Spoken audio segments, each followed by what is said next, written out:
Mesdames, Messieurs, chers membres de notre communauté en ligne et ici présentes, bienvenue à cette table ronde organisée par l'Institut de la francophonie pour l'éducation et la formation en ce 20 mars à l'occasion de la Journée internationale de la francophonie. La Journée internationale de la francophonie, célébrée chaque année, met en lumière la diversité et la vitalité de la francophonie à travers le monde. En 2024, le prochain sommet de la francophonie aura pour thématique créer, innover, entreprendre en français. Cette orientation souligne les multiples opportunités et le dynamisme de l'espace francophone, encourageant ainsi la créativité, l'innovation et l'entrepreneuriat comme levier de la création d'emplois pour les jeunes. Ce 20 mars 2024 présente pour l'IFEF ainsi une occasion de motiver les échanges entre nos experts et nos communautés en ligne autour de la thématique créer, innover et entreprendre les nouvelles clés de l'éducation. Alors, je m'appelle Vyosa Rejepi, je serai votre modératrice tout au long de cette table ronde d'aujourd'hui et je serai accompagnée de... Mon trésor Conan, je serai votre co-animateur, sinon votre co-modérateur pour cet événement. La force de la créativité nous rappelle que nous avons la capacité de penser autrement. La magie de l'innovation nous invite à agir autrement et le pouvoir de l'entrepreneuriat nous offre de nouvelles perspectives. C'est là tout le credo que nous adopterons tout au long de ce moment d'échange et de partage que nous avons bien voulu organiser. Pourrais-tu nous annoncer le déroulement de ces 2 prochaines heures? Oui, notre table ronde s'annonce très enrichissante et très colorée. Nous débuterons par les mots d'ouverture de Madame la directrice de l'IFEF, Madame Mona Laoussi. Son intervention sera suivie du message de Madame la secrétaire générale de la francophonie, Madame Lise Mouchikewabo. Et nous ferons ensuite une longue escale de discussions autour des défis de l'éducation et des innovations qui vont justement changer cette éducation. Et pour cette table ronde, nous aurons à nos côtés nos spécialistes et nos experts maison. Ensuite, nous prendrons le chemin pour aller à la rencontre des questions, notamment des internautes, mais aussi des personnes présentes dans la salle. Et pour terminer, nous vous offrirons un très beau cadeau qui a été justement concocté par toute l'équipe de l'IFEF à l'occasion de cette journée internationale de la francophonie. Et pour nous dire au revoir, Madame la directrice reprendra la parole pour les mots de clôture. Sans plus tarder, nous invitons Madame la directrice de l'Institut de la francophonie pour l'éducation et la formation, Madame Mona Laroussi, pour son discours d'ouverture. Chers invités présents ici avec nous et ceux qui nous rejoignent à distance, bonjour et bienvenue à cette célébration particulière de la Journée de la francophonie. C'est un honneur et un plaisir de vous accueillir en cette occasion qui nous rassemble autour des valeurs et ambitions communes. Aujourd'hui, nous célébrons non seulement la richesse et la diversité de la langue française, mais aussi l'esprit d'innovation et d'entreprise qui anime nos communautés francophones à travers le monde. Cette année, notre célébration revêt une signification particulière, puisqu'elle s'inscrit dans la thématique créer, entreprendre et innover, cette même thématique qui sera au cœur des discussions du sommet qui se tiendra à Villa-Cotterêts en France les 4 et 5 octobre 2024. Dans le domaine de l'éducation et de la formation professionnelle, l'IFEF, créer, entreprendre et innover sont des impératifs qui nous guident vers l'excellence et l'adaptabilité. Créer, c'est imaginer l'éducation de demain, celle qui saura répondre aux besoins changeants et préparer nos jeunes à un monde en constante évolution. Entreprendre, c'est mettre en œuvre des idées novatrices, c'est oser, c'est transformer nos institutions et nos pratiques pédagogiques pour mieux accompagner chaque apprenant dans son parcours. Innover, c'est chercher sans cesse à améliorer, à intégrer les nouvelles technologies et méthodologies pour rendre l'apprentissage plus accessible, plus engageant et plus efficace. Dans cet esprit d'innovation, nous avons le plaisir de vous accueillir à ce webinaire. Nous y discuterons les moyens concrets par lesquels éducateurs, formateurs et apprenants peuvent ensemble construire un avenir où chaque individu aura des outils pour réussir et pour s'épanouir. Je vous invite donc à nous suivre beaucoup plus nombreux et même nombreuses et à participer activement à cette journée de réflexion et de partage. Ensemble, célébrons la langue française et engageons-nous à créer, entreprendre et innover pour un avenir prometteur dans le domaine de l'éducation et la formation professionnelle. Merci à toutes et à tous pour votre présence, votre engagement en cette journée qui est riche en découvertes et inspirations. Merci également à l'équipe de l'IFEF qui a permis à cet événement de prendre forme. Nous ne sommes pas équipés toujours de ce beau paysage, mais c'était hier à force de bras et d'esprit qui a été fait. Je vous souhaite une excellente journée de la francophonie. Vous remercie encore pour votre participation, que ce soit ici ou à distance. Et maintenant, sans trop tarder, je vous demande à découvrir avec nous le mot de notre chère secrétaire générale, Madame Louise Mouchikiwabo. Merci.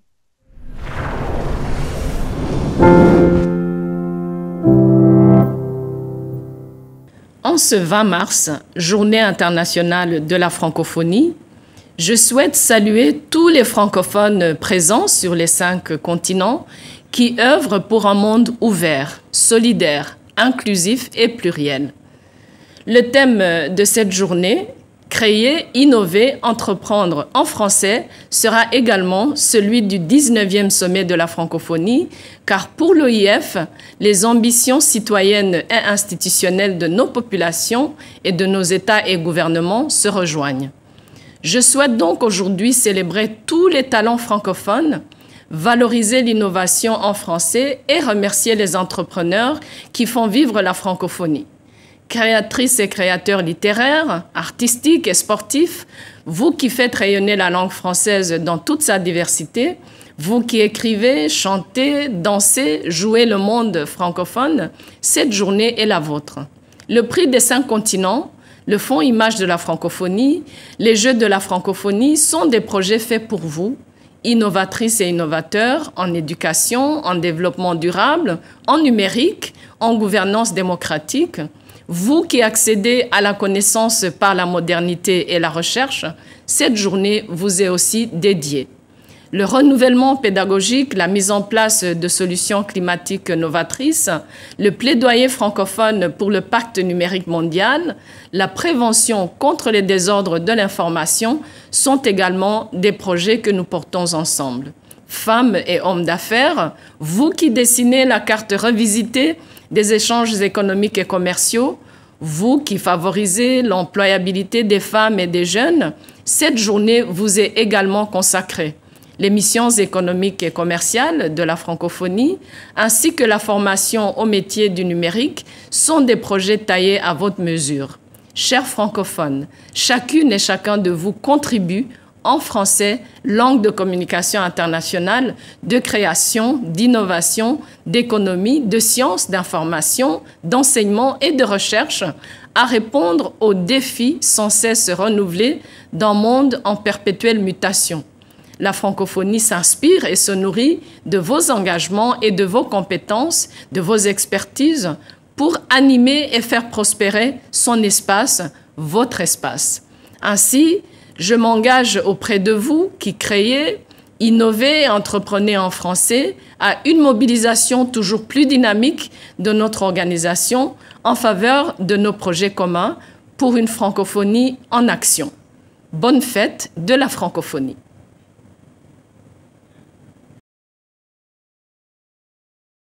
Alors, sur ces paroles percutantes à la fois de la secrétaire générale de la francophonie et de la directrice de l'IFEF, nous entrons dans le vif du sujet de notre table ronde.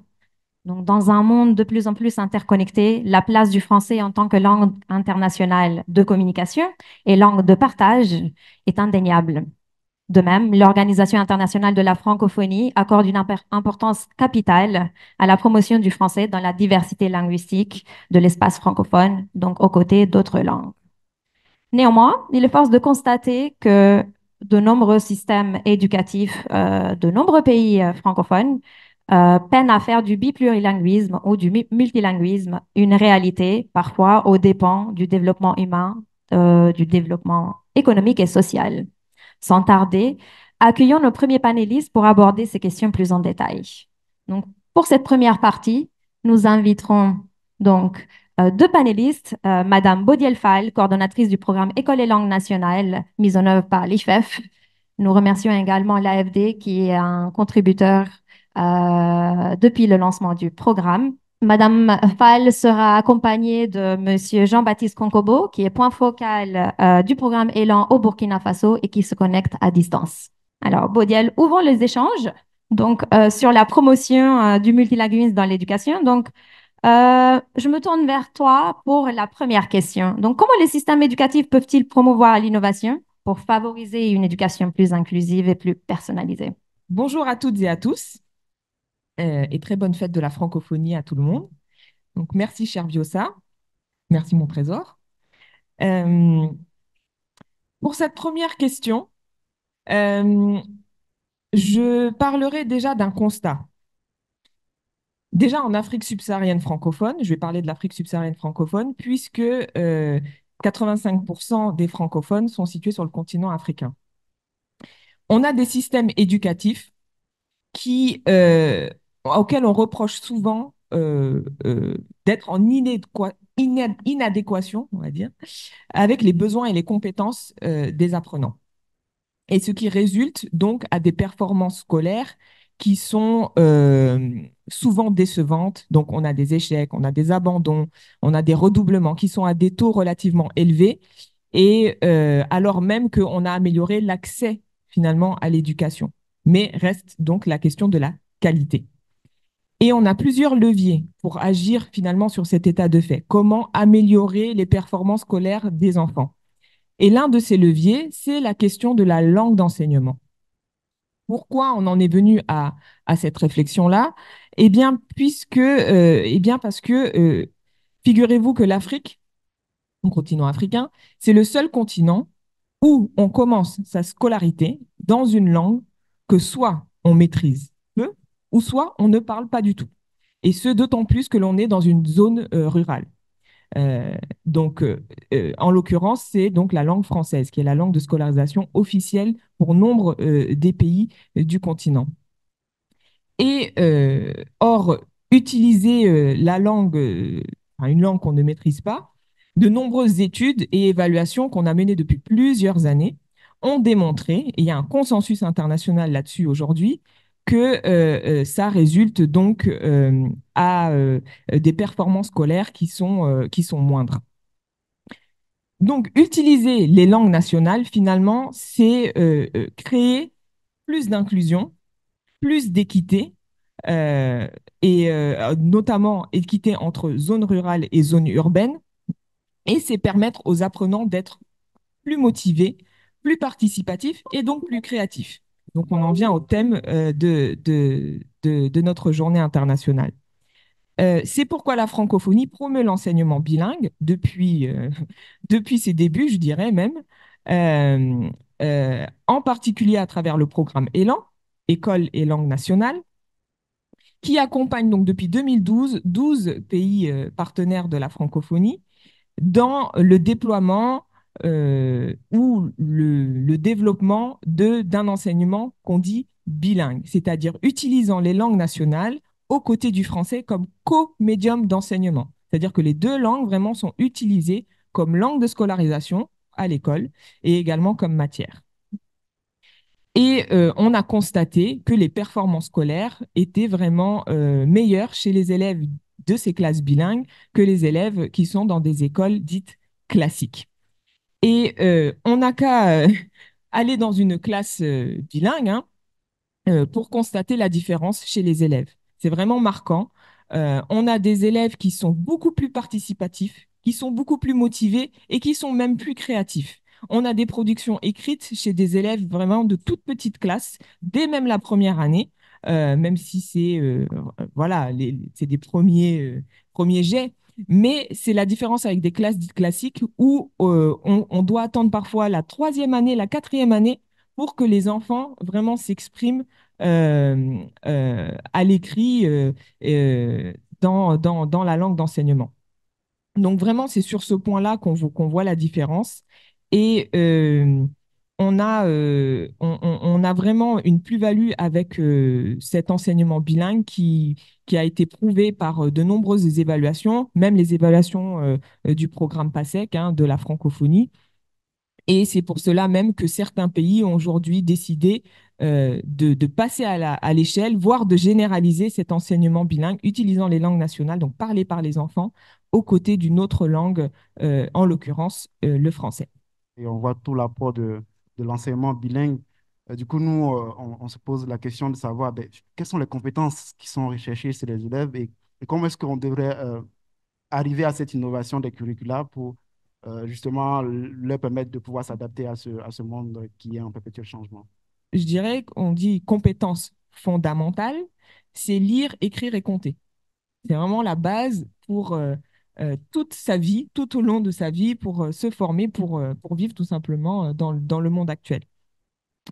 Et donc, le fait est qu'on le constate qu'il y a de nombreuses lacunes chez les élèves pour ces compétences dites fondamentales, qui démarrent dès les premières années de scolarisation, où on a des élèves qui parviennent en fin de cycle primaire, ne sachant presque pas lire, presque pas écrire, voire presque pas compter. Et donc, on a des seuils de compétences en lecture, écriture et en mathématiques qui ne sont pas atteints. Comment on peut remédier à cela? Eh bien, c'est qu'on utilise la langue qui est parlée par les enfants. Encore une fois, on en revient à ce qu'on expliquait tantôt, c'est que si on explique vraiment ces compétences fondamentales dans la langue qui est maîtrisée, qui est comprise par l'enfant, eh bien, il va pouvoir vraiment acquérir rapidement les compétences de base. Et donc, avec l'approche de la didactique bilingue Élan, on a des élèves qui maîtrisent l'alphabet dès la première année. Alors que quand on est dans des écoles classiques, il faut attendre parfois la deuxième, la troisième, la quatrième année pour vraiment avoir des enfants qui maîtrisent l'alphabet et qui peuvent avoir des productions écrites. Donc, c'est vraiment ça la différence. Et je voudrais souligner aussi que ce que l'on a appris dans sa langue première, dans la langue qu'on maîtrise, on ne le recommence pas dans la langue seconde, en l'occurrence qui est le français. On ne perd pas de temps, en fait. Voilà, on en gagne au contraire. Et c'est ça l'avantage du bilinguisme. Ce qu'on a fait dans sa première langue, on ne le recommence pas, on ne le défait pas en français. Si on a appris à décoder, si on a appris à compter, c'est déjà acquis et on peut le faire dans n'importe quelle langue. Euh, En gros, pour résumer, c'est qu'on ne part pas de zéro quand on part avec sa langue dite maternelle ou langue nationale ou langue parlée. Euh, euh, Contrairement presque à ce qu'on pourrait dire quand on part avec une langue seconde ou étrangère, on part de ce que c'est l'enfant, de ce qu'il connaît déjà, et on construit avec. On part de ce qu'il a appris en famille quand il arrive à l'école dans les premières années. On part de ce qu'il a appris à l'extérieur de la famille et on construit avec. C'est en cela finalement qu'il est nécessaire de réformer les curricula, comme il a été évoqué, pour qu'ils prennent davantage en compte les capacités réelles des apprenants, les cultures et les savoirs existants, les savoirs endogènes finalement. Et donc, en cela, ils seraient vraiment plus adaptés. Et je crois que de nombreux pays sont déjà sur ce chemin-là. Je me tourne maintenant vers Monsieur Konkobo, point focal du programme Élan au Burkina Faso pour la prochaine question. Monsieur Konkobo, quelle stratégie et activités proposer pour inciter à la création et à l'innovation pédagogique? Alors, d'entrée de jeu, je parlerai plutôt de la finalité de notre système éducatif au Burkina Faso, qui, dans sa recherche, à la fin, c'est de faire des enfants des citoyens responsables, producteurs et créatifs. C'est lui faire apprendre, acquérir des compétences pour faire face aux problèmes de la société. Et cela va sans dire qu'il faut tenir compte de son milieu, de ce qu'il sait, de ce qu'il comprend plus facilement. Et dans ce sens, le Burkina a expérimenté l'enseignement bilingue. Deux ONG ont commencé l'expérimentation depuis 1994. Il s'agit de Solidar Suisse et de Tintois. Et au fil du temps, avec les évaluations, il est prouvé que l'enfant qui apprend par sa langue première, c'est-à-dire la langue nationale qu'il maîtrise, il accède facilement aux autres savoirs. Et comme Madame l'a souligné, il était difficile pour un enfant qui ne sait pas, qui pour la première fois entre en contact avec une nouvelle langue, il lui faut nécessairement du temps pour bien la maîtriser. Et au regard de ce que l'éducation bilingue a donné comme résultat au Burkina Faso, il est prouvé que l'enfant qui apprend par sa langue maternelle, que nous allons dire plutôt la langue nationale qu'il maîtrise, accède facilement aux autres apprentissages. Et ainsi, ces deux formules qui ont promu l'éducation bilingue, comme c'était concluant, alors ils ont décidé de remettre à l'État burkinabé pour la généralisation. Ça, c'est en 2007. Et en termes d'efficacité et de pertinence, le système bilingue au Burkina Faso permet de gagner une année de scolarité. Parce que l'enfant apprend déjà dans sa langue qu'il maîtrise et il apprend vite et bien. Du coup, ça va réduire les coûts financiers pour s'occuper de l'enfant pour une année au moins, contrairement au classique monolingue dont la durée c'est 6 ans. Alors, à la suite, deux approches ont été, en tout cas, expérimentées encore au Burkina, notamment Élan, École des langues nationales, qui, l'objectif, c'est vraiment accompagner les pays à développer leur système éducatif bilingue. Mais en marge de ça, a mis un programme très, très concluant que nous appelons la lecture-écriture rapide. Et à ce niveau-là, je peux témoigner que au Burkina, au bout de 6 semaines, l'enfant a maîtrisé l'alphabet. Il peut même produire, élaborer des mots, de simples mots. Il peut même arriver à construire des phrases, ce qui est contrairement inadmissible quand c'était le monolingue simple. Il fallait attendre jusqu'au CE1 pour que l'enfant puisse produire. Et à ce niveau, nous disons vraiment merci pour cette initiative qui nous permet d'avancer très vite. Il y a EDM également qui a promu et qui est en train de faire une expérimentation. Mais tous ces éléments, à un moment donné, la généralisation était un problème. Puisqu'il faut deux formules, il faut deux approches, laquelle généralise. Et c'est pour cela, depuis,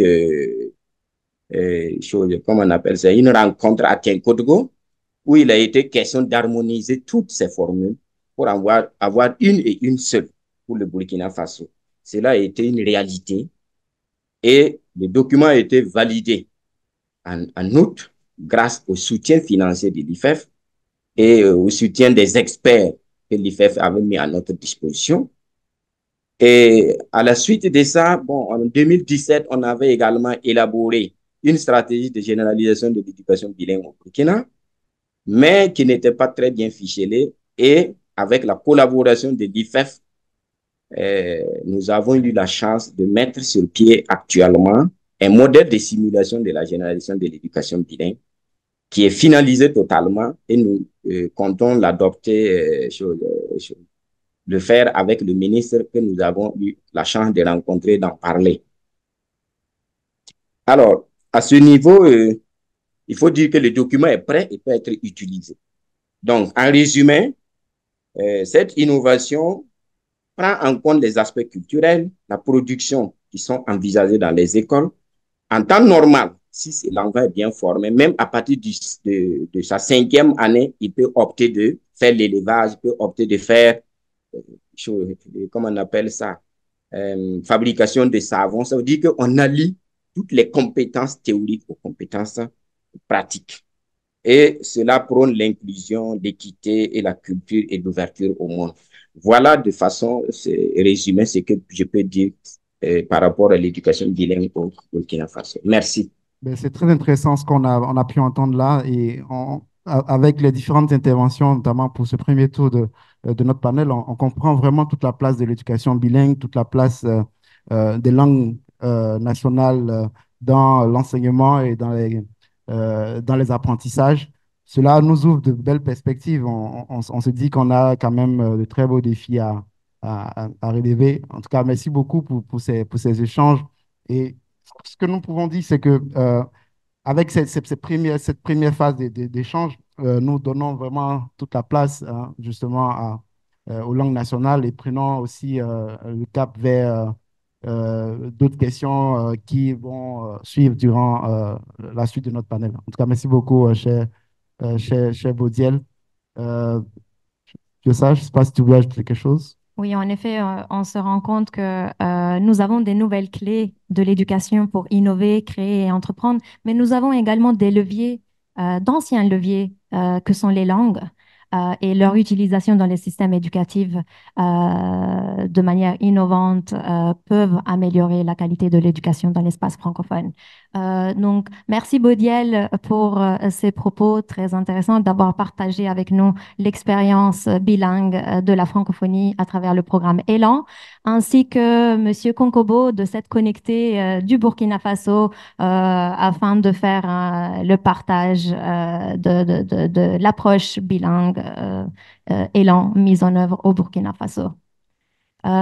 Nous passerons maintenant à la deuxième partie de la table ronde. Nous invitons les panélistes à se retirer et à nos prochains panélistes à prendre place. Nous venons de voir là toute l'importance comme on le disait tantôt, de l'enseignement bilingue et des langues nationales. Cela nous a permis de vraiment centrer le débat sur les apprenants. Mais lorsqu'on parle des apprenants, je pense aussi qu'il y a une autre partie prenante clé du système éducatif qu'il faut aborder. Et dans les questions que nous avons reçues, plusieurs questions ont été orientées vers les enseignants. Et du coup, pour ce prochain panel, nous allons chercher à découvrir quels sont les programmes de formation des enseignants qui peuvent permettre de répondre justement à ces défis qui ont été soulevés ici. Donc, je voudrais inviter Concili et Annabelle, Monsieur Ablaye Diaye, qui va aussi justement renforcer tout ce qui va être dit durant ce moment d'échange, qui sera vraiment centré sur les enseignants, puisque dans la première partie, nous avons abordé les apprenants. Donc, nous avons Concili Maouyaba, qui est coordonnatrice du programme IFADEM, justement pour le compte de l'IFEF, OIF, et Annabelle Austin, qui est coordonnatrice du programme IFADEM pour le compte de l'AUF. Je m'oriente vers toi, Concili, pour la première question. Donc, l'IFEF, un des plus anciens programmes de l'IFEF, et l'expérience de contribution en faveur de l'éducation, c'est à travers la formation des enseignants. Donc, et notamment à travers le programme IFADEM. Comment pouvons-nous développer des programmes de formation pour les enseignants qui intègrent des méthodes et approches pédagogiques dédiées à l'encouragement de la créativité, de l'innovation et de l'esprit d'initiative chez les élèves? Bonjour Burda, bonjour chers participants en présence ou à distance. Bonjour à mon trésor, bonjour Annabelle. Merci pour la question Baudiel. L'initiative francophone pour la formation à distance des maîtres, comme vous venez de le dire, est un programme vieux de 16 ans, mais qui reste innovant et très apprécié dans les pays.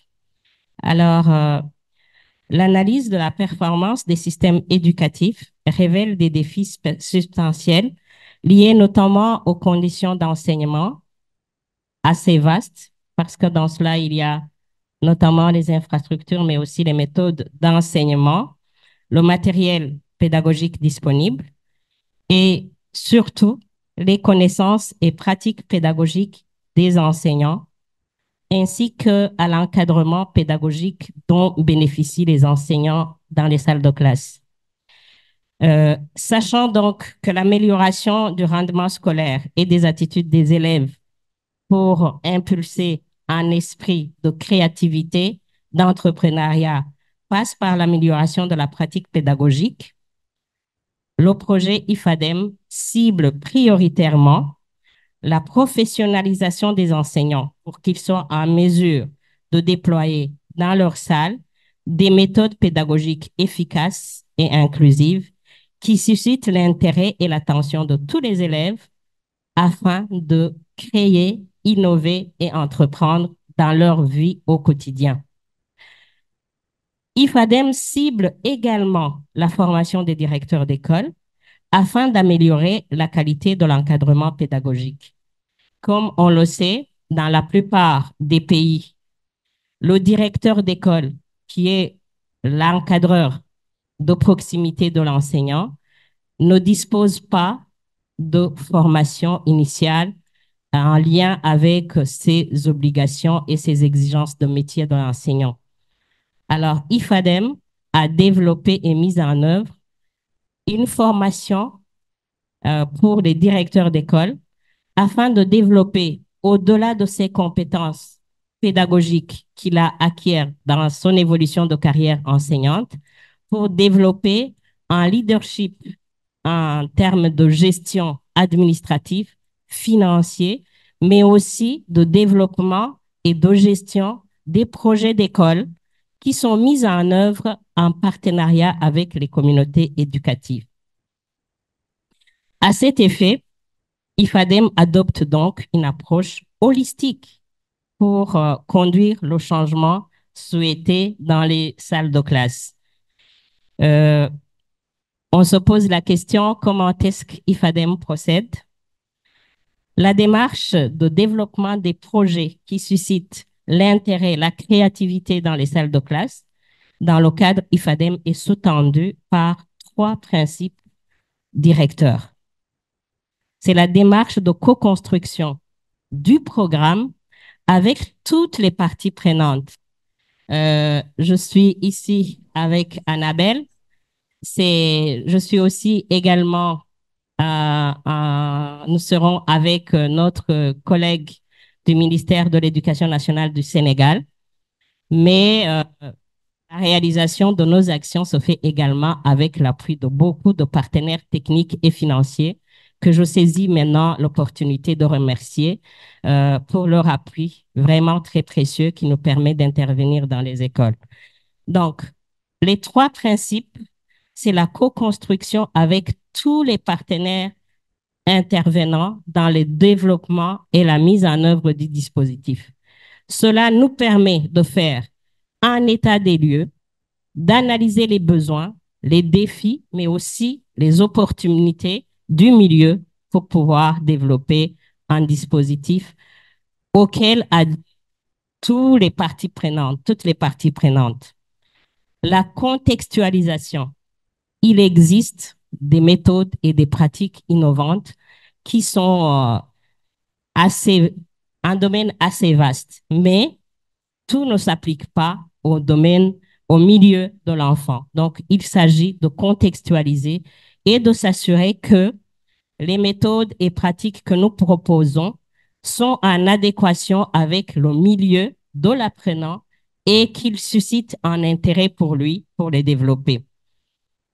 L'autre principe directeur dans le développement des programmes IFADEM, c'est le développement d'une expertise nationale pour que cette expertise puisse prendre le relais et capitaliser les acquis du développement du programme qui sont développés et mis en œuvre en termes pour faire une capitalisation à travers la formation, la stratégie nationale de formation pour la pérennisation des acquis. Alors, c'est dans ce cadre-là que IFADEM a 3 axes d'intervention. La première, c'est le développement justement du dispositif de formation. La première innovation qui a été introduite depuis plus de 16 ans, c'est l'utilisation du numérique. L'utilisation du numérique, mais une intégration raisonnée, tenant compte de l'environnement numérique et des aptitudes des acteurs à utiliser les technologies de l'information et de la communication. C'est pour cela que nous parlons de dispositifs totalement ou 100% en ligne. Depuis le développement d'IFADEM en 2008-10, on a initié un dispositif hybride qui intègre progressivement les technologies selon les pays. Et progressivement, avec les évaluations, on est allé progressivement vers un dispositif hybride, mais utilisant des technologies à 100% en quelque sorte. Et c'est le cas du Sénégal que nous allons écouter. Et je ne dirais pas à la faveur, mais en temps de COVID, nous avons expérimenté un dispositif 100% en ligne parce que le dispositif, nous avons constaté qu'il s'adapte au contexte du moment. Donc, nous avons pu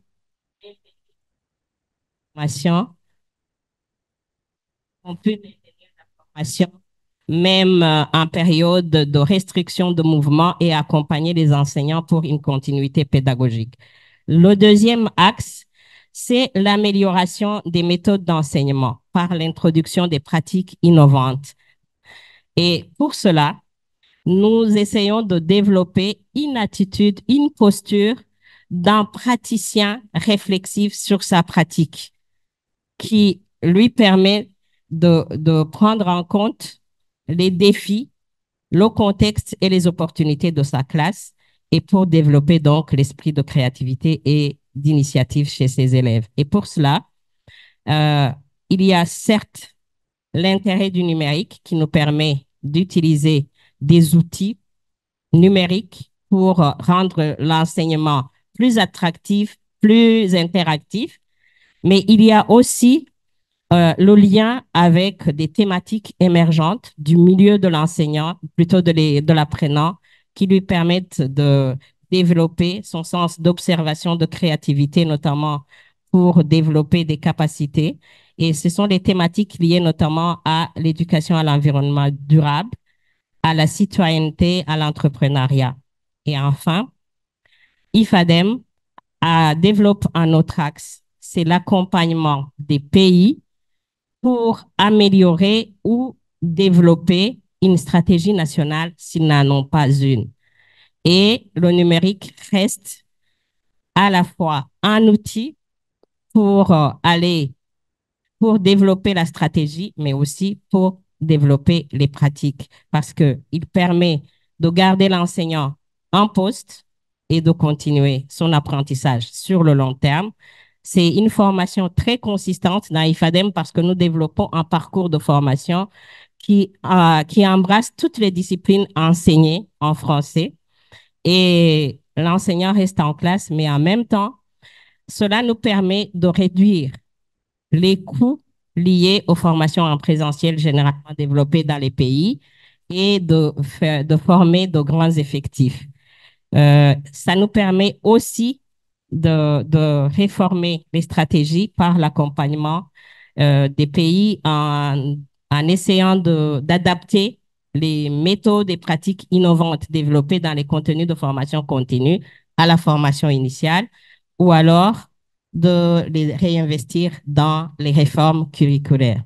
On voit là toute la place de la formation des enseignants, mais aussi toute la panoplie de services ou de solutions qui sont proposées justement pour leur permettre de pouvoir comprendre les nouveaux challenges et de pouvoir les intégrer.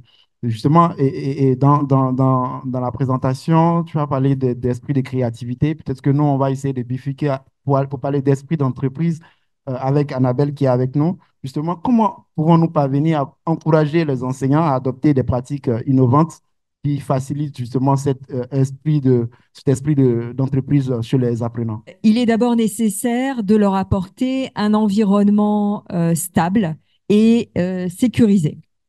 Donc, dans les activités IFADEM que l'on peut mettre en place, on travaille justement sur cet environnement et nous tentons de réviser également la posture de l'enseignant, qui n'est plus forcément le détenteur unique de l'information, mais qui est aussi un accompagnateur pour l'élève.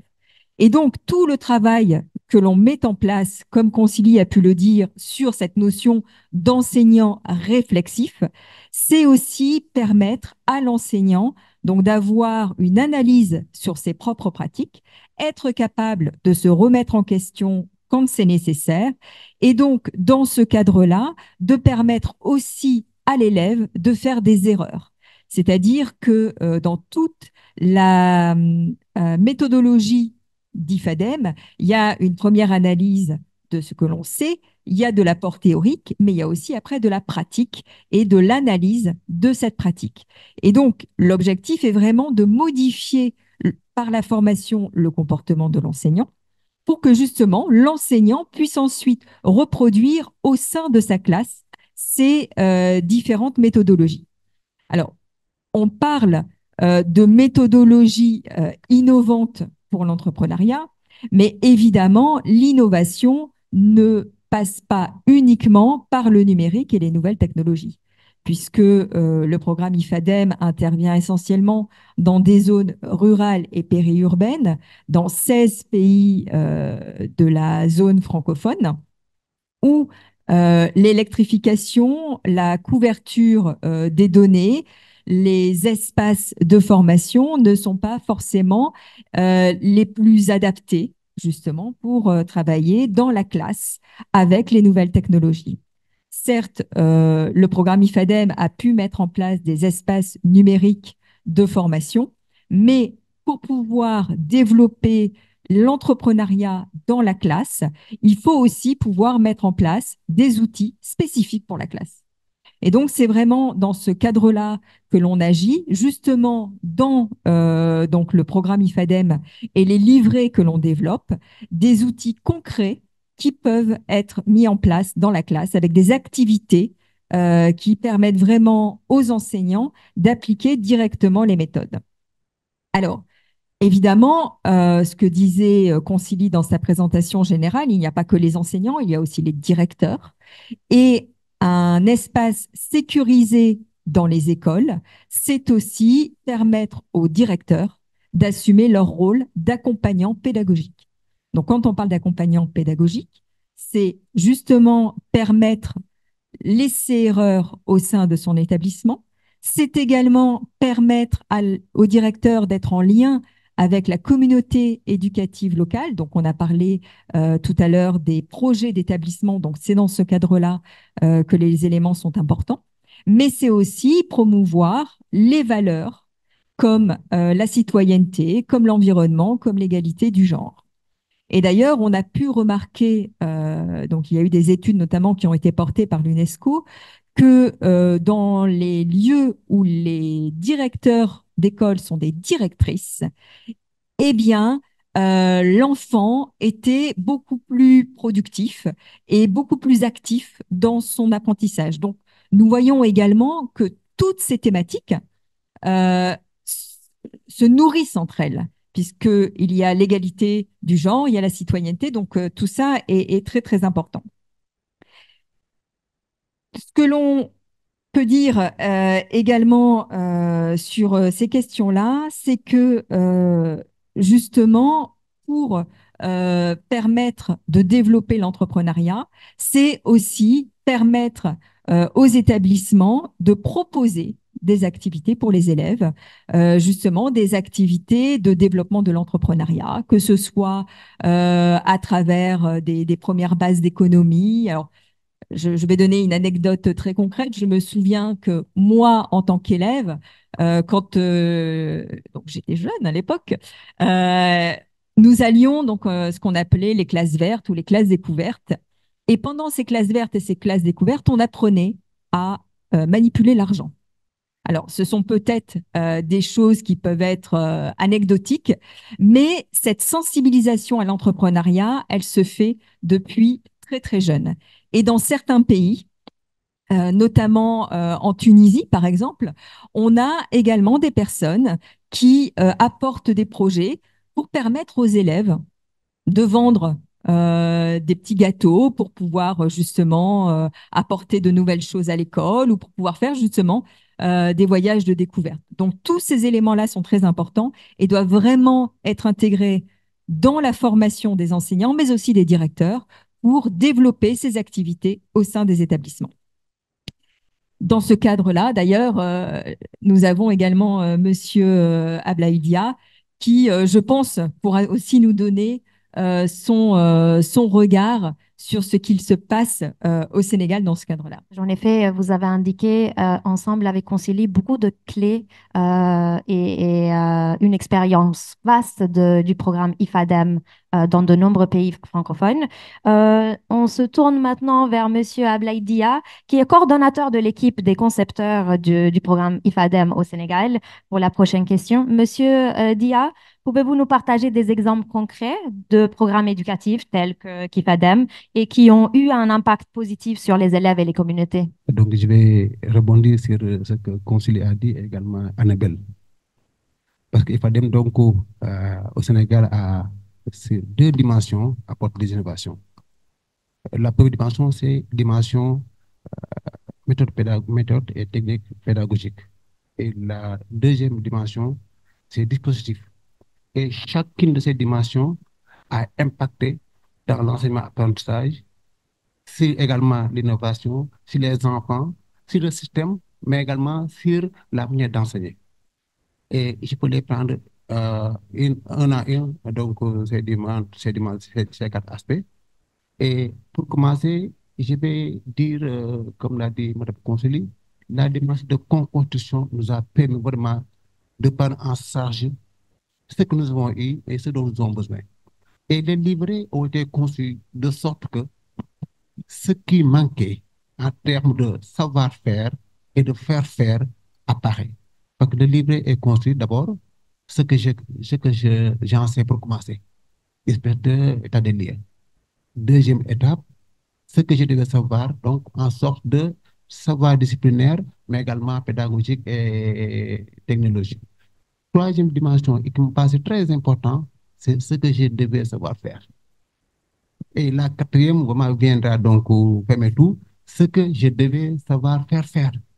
Et ces deux dernières dimensions manquaient toujours, parce que le Sénégal, depuis 2005, a adopté ce qu'on appelle la post-précompétence. Mais à la fin de la formation, l'enseignant dit, mais par où je commence? Mais il fallait à exemplifier, à déplier, de sorte que même il y a des petites astuces, des recettes qu'on donne à l'enseignant. Et cela donc a un effet bénéfique, de sorte que la communauté est impliquée. Je donne un exemple d'une dame, Mme Aminata Gueye, qui est à l'IF de Kaffrine, que vous pouvez visiter, qui a été donc dans la deuxième phase 2017-2021. Donc, lorsqu'elle a fini son cours sur un livret appelé Développement durable, les enfants plantent à l'école chacun un arbre. Et les après-midi où ils n'ont pas cours, ils demandent autorisation à leurs parents de venir donc entretenir leur arbre. Chacun donc était donc jaloux que les autres touchent à son arbre. Donc, il le fait perpétuer, de sorte qu'à la maison, il incite leurs parents donc à adopter cette sorte de citoyenneté capable donc de porter le développement durable. Voilà donc un aspect que la méthode pédagogique a apporté. Et j'emprunte un mot que Mme a parlé, c'est engageant. Parce que la méthode a fait centrer l'activité sur l'enfant. Et quand c'est significatif, l'enfant s'engage. Également, quand c'est également socio-construit, il y a la durabilité. Et le transfert se fait allègrement. Et ça, donc, c'est transformé à un seul exemple de Kaffrine. Et je peux aider également par d'autres exemples, mais j'ai pris seulement celui de Kaffrine. Maintenant, la deuxième dimension, c'est dispositif. Et celui-là a trois accès dans le Sénégal. Premièrement, la communauté. Les enseignants qui utilisent donc le TIC commencent maintenant à changer en menant donc un groupe WhatsApp ou bien Google Éducation pour envoyer les listes à la famille. Chaque enseignant prend le numéro de la maman parce que la maman est plus proche de l'enfant. Le soir, la maman aide l'enfant à faire des exercices. Demain matin, maintenant, s'ils reviennent, au lieu que le maître, c'est pas moun, il laisse donc les enfants discuter entre eux et il y a le structure constitué et ça va demeurer. Donc là, c'est un élément. Le parent suit. Donc la communauté est engagée. Donc là, c'est niveau classe. Deuxièmement, avec ce que l'autre a fait, IFADEM, nous a permis d'utiliser les technologies de l'éducation. De sorte qu'en 2020, avec la COVID, le Sénégal avait pendant 2 mois, 3 mois sans cours. Or, les CRFP donc ont initié la démarche ou bien la méthode utilisée par IFADEM pour continuer à faire des cours. De sorte qu'en octobre, 1250 élèves maîtres sont sortis et sont donc dans le circuit. Et actuellement, au moins un module sur les 9 est mis en ligne. Là également, c'est sur la démarche IFADEM qui a été donc inspirée parce que dans les constructeurs, il y a beaucoup de CRFP. Maintenant, il y a un deuxième niveau, c'est le niveau où ils interviennent avec les projets. Au Sénégal, il y a beaucoup de partenaires, mais tout le monde suit plus ou moins ce qu'a fait IFADEM. Il s'agit de PAPS, de PADES, je peux citer d'autres. Hein. Donc là, également, ça veut dire que non seulement c'est efficace pour le Sénégal, mais comme les autres partenaires. Si vous allez au ministère, beaucoup de programmes maintenant disent, ah, ce qu'a fait IFADEM. Et Dieu m'est témoin en 2014, lorsqu'on faisait la composition, j'étais peu à y croire. Il a fallu que Saïm Baïtiam, l'ancien ministre de l'Éducation, Moustapha Diagne, le DFC, Adia Doyen, et nous avons forcé, et actuellement les gens partout cherchent à dire, ah, c'est ce qu'a fait IFADEM. Donc voilà, donc les 4 dimensions, sur lesquelles vraiment nous avons eu assez de satisfaction. Le système de manière générale, la classe, l'élève et la société. Donc voilà 4 dimensions que je voulais partager avec vous parce que IFADEM nous l'a permis. Et je sais qu'on va continuer avec les directeurs, avec les 3 livrets. Et même ces livrets n'ont pas été mis en œuvre, mais ABJK l'a pris, PASSEL et Jalil l'a pris. Donc vous voyez comment donc IFADEM a permis d'inspirer d'autres projets et le ministère. Voilà ce que je voulais partager avec vous. Merci, Monsieur Dia, pour ce partage du Sénégal et des clés parfois informelles, mais qui s'avèrent très efficaces dans le système éducatif et justement dans la transmission des compétences aux élèves et aux communautés. Nous vous remercions pour ce partage d'expérience. Nous remercions également nos 2 co-coordonnatrices du programme IFADEM, Annabelle et Concili, et nous passerons à la prochaine étape de la table ronde. Donc, nous passons à la prochaine étape de notre table ronde. Pendant l'explication de M. Dia, nous avons entendu ce beau témoignage qui consistait à arroser des arbres. Ben, nous allons continuer à arroser notre table ronde avec la suite des questions. Et justement, nous poursuivons avec une thématique qui est aussi importante et qui a été relevée aussi dans les questions qui nous ont été posées, celui de façon concrète, comment est-ce que l'entrepreneuriat et l'innovation se manifestent à l'école? Comment est-ce qu'on arrive vraiment à voir ces 2 thématiques-là se mettre en œuvre dans nos salles de classe ou bien dans nos établissements? Et justement, pour répondre aux questions que nos abonnés ont bien voulu nous laisser, nous aurons autour de la table Mme Maïmouna Soko Touré, qui est la coordinatrice du Centre KIX Afrique 21, et M. Efimra Nicolas, qui est un ancien directeur de la vie scolaire en Côte d'Ivoire. Madame Maïmouna, est-ce que vous êtes connectée? Oui, vous m'entendez? Très bien. Très bien. Oui, justement, nous procédons avec la première question qui est celui de savoir comment est-ce qu'un écosystème propice à l'innovation et à l'entrepreneuriat peut arriver à impliquer justement les établissements d'enseignement, les entreprises et les organismes gouvernementaux. Merci beaucoup pour cette question et tout d'abord, bonne fête de la francophonie. Rapidement, permettez-moi aussi de dire que le Centre KIX a été créé en 2020, puisque vous l'avez évoqué. C'est une initiative du GPE, Global Partnership for Education, et du CRDI, le Centre de recherche international pour le développement du Canada. Il est piloté donc par un consortium constitué de 3 institutions fortes de la francophonie qui ont décidé justement de se mettre ensemble et de parler d'une même voix à l'endroit de nos ministères en charge de l'éducation afin de les accompagner dans l'amélioration de leur système éducatif. Donc, KIX met l'accent sur la mobilisation et le partage des connaissances et des innovations, ainsi que la production de données probantes.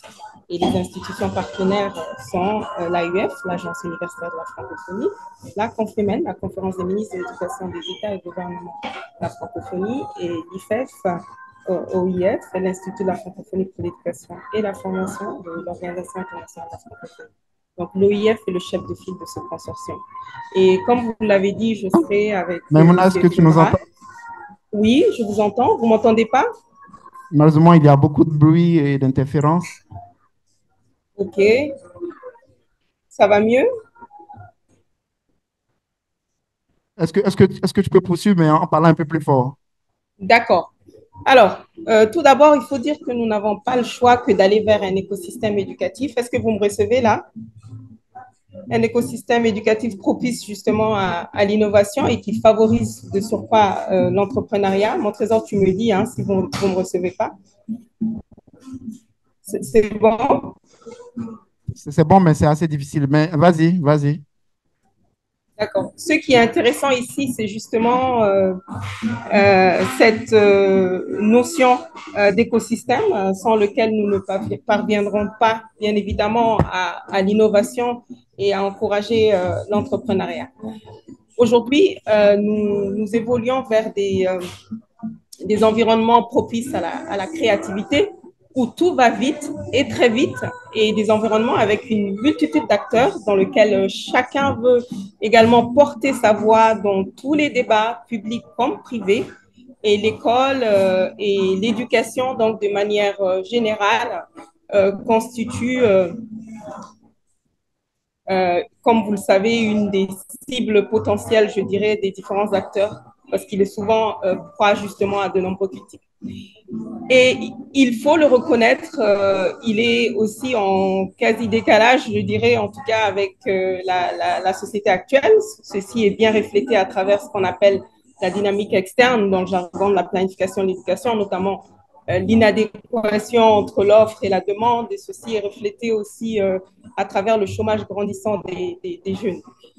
Nous savons aussi très bien que les contenus d'enseignement ou autrement les savoirs, s'ils sont adaptés, constituent justement une ressource stratégique essentielle et un avantage, je dirais, comparatif énorme pour s'insérer dans le tissu économique et social. Et dans la plupart de nos pays partenaires francophones, les contenus d'enseignement n'ont pas de visée entrepreneuriale, en tout cas, et sont pour la plupart aussi, on a des disciplines qui sont cloisonnées. Donc, les disciplines qui ne communiquent pas entre elles. Et les approches pédagogiques sont encore des approches très classiques qui ne favorisent pas justement l'esprit critique, qui ne suscitent pas vraiment la créativité et ne met pas tout le temps, en tout cas l'enfant, au cœur finalement de son apprentissage. Certes, depuis plusieurs années, je dirais que de nombreux efforts ont été réalisés, en tout cas pour améliorer l'accès à l'éducation, mais la qualité aussi des apprentissages et le maintien des élèves dans le système éducatif n'a pas forcément suivi. Donc, il y a de nombreuses questions. Oui, tu ne m'entends pas? Oui, justement, on a toujours ce souci d'interférence. Alors, je vais essayer de faire autrement. Oui, est-ce que justement... Est-ce que là, c'est mieux?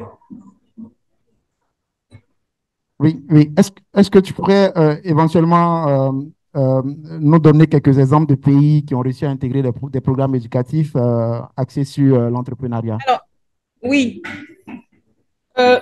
Alors, je ne vais pas aller dans les grands concepts de l'éducation entrepreneuriale, mais essayer de donner des pistes de réflexion et des questions qui nous interpellent et nous confortent dans la dynamique actuelle des systèmes éducatifs pour aller vers l'intégration justement des compétences dites du XXIe siècle.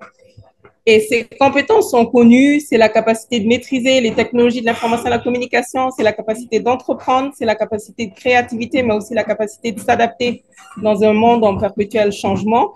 Et pour revenir justement à cette notion d'écosystème éducatif propice à l'innovation et à l'entrepreneuriat, je pense qu'il passe nécessairement par la mise en place de cadres de concertation entre les écoles, les entreprises et les communautés à l'échelle d'un pays, mais également à l'échelle régionale entre différents pays qui ont justement des expériences pertinentes en matière d'éducation, des innovations porteuses de changements qualitatifs dans l'éducation qui ont finalement porté leurs fruits et qui sont propices à une mise à l'échelle ou une contextualisation dans d'autres pays.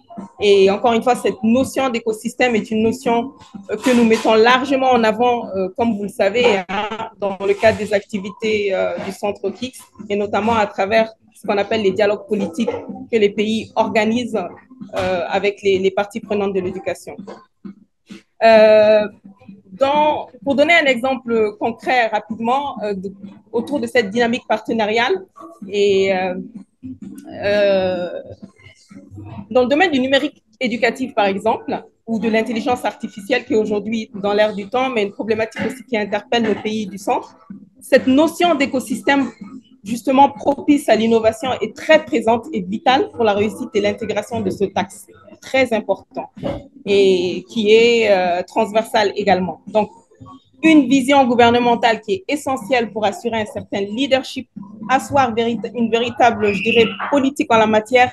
Et cette vision gouvernementale aussi prendra en compte justement, ce qui est intéressant, la mise en place d'un cadre réglementaire normatif, notamment pour la protection des données personnelles, institutionnelles, la propriété intellectuelle aussi, la création d'un environnement aussi propice à la créativité qui invite justement les entreprises à apporter des solutions innovantes et de surcroît répondre efficacement à certaines demandes du système éducatif en termes d'accès, en termes d'amélioration de la qualité des apprentissages, mais également en termes d'amélioration des pratiques pédagogiques. Oui, merci Maïmouna. On a aussi pu avoir l'occasion de comprendre toute la dynamique et toutes les actions qui sont réalisées dans le cadre de l'éducation entrepreneuriale. Et ça, c'est vraiment très porteur de voir que ces discussions aussi sont portées aussi à un autre niveau grâce au cadre que offre le KICS, justement pour le partage de connaissances et d'innovation. Vous avez souhaité avoir autour de la table Monsieur Efimra de la Côte d'Ivoire. Je pense que c'était pour justement nous partager une expérience. Laquelle expérience vous l'avez également vécue avec, vous avez pu l'expérimenter avec lui. Donc, je ne sais pas si M. Efimra est là ou si éventuellement il pourrait nous aider à comprendre cette expérience. Je suis là, je suis en ligne. Ok, donc merci M. Efimra. Nous sommes contents de vous avoir sur cette table ronde justement pour partager l'expérience de la Côte d'Ivoire concernant l'éducation entrepreneuriale et tout ce que vous avez pu faire dans ce domaine. Est-ce que vous pouvez nous résumer de façon assez rapide ce qui a été fait et quels sont justement les apports de cette approche pour les enseignants et pour les apprenants aussi? Oui, bien, merci. Je voudrais m'excuser. Je suis euh, en pleine route, là, sur la route Boaké-Abidjan, mais je vous reçois très bien. J'ai suivi dès le début ce panel très intéressant. Je voudrais aussi dire merci à la francophonie et souhaiter bonne fête de la francophonie. En Côte d'Ivoire, c'est sur demande du gouvernement, c'est une initiative du président de la République qui a bien voulu que l'éducation entrepreneuriale soit développée en Côte d'Ivoire. Et c'est compte tenu de nombreuses problématiques parce que vous le savez, notre école n'est pas toujours adaptée. Notre école fait beaucoup de rejets. Quand vous regardez les statistiques, il y a beaucoup d'enfants qui sortent de l'école sans savoir, et qui ne savent rien faire du tout et qui ne savent même pas se servir de leurs 10 doigts.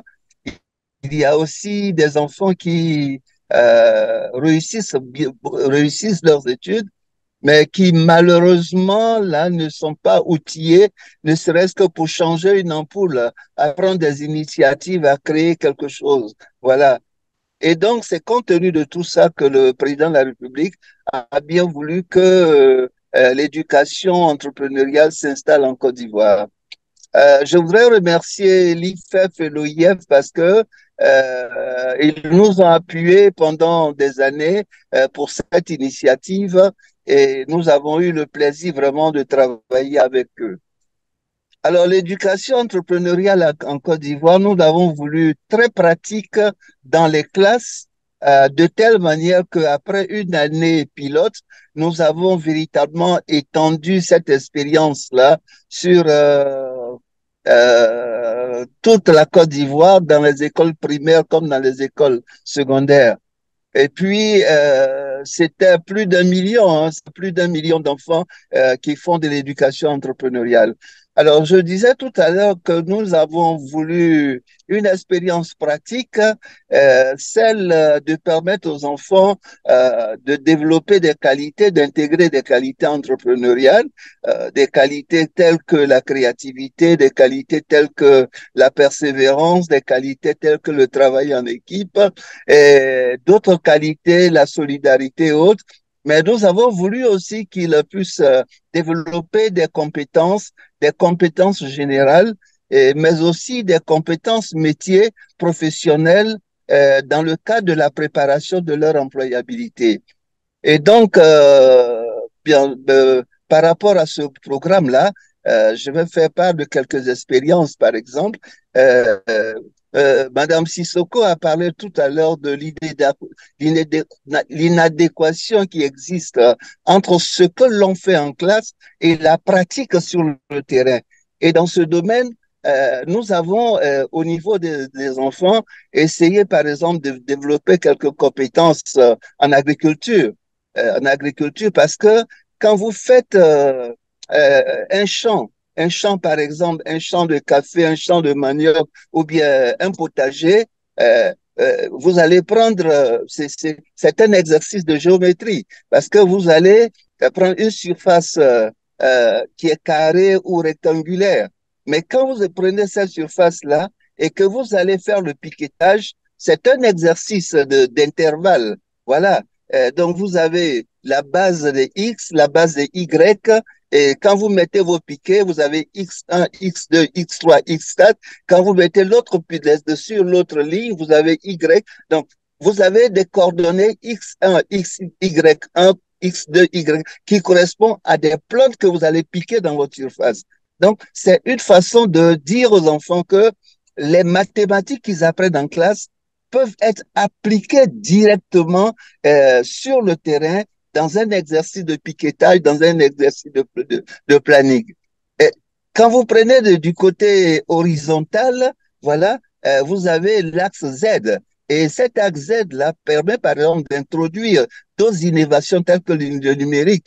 Parce que le drone qui arrive et qui va venir faire des calculs sur votre plantation, il va prendre ces 3 dimensions X, Y, Z pour voir la nature, la qualité de vos plantes, le taux d'humidité, etc., etc.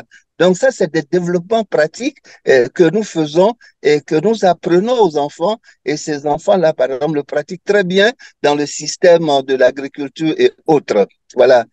Au niveau du numérique, par exemple, nous amenons les enfants à faire du décodage, avoir des compétences en système de décodage et par exemple, des projets commerciaux, des projets de comptabilité et des projets même qui leur permettent de gérer leurs devoirs et tout ça. Voilà, au niveau numérique.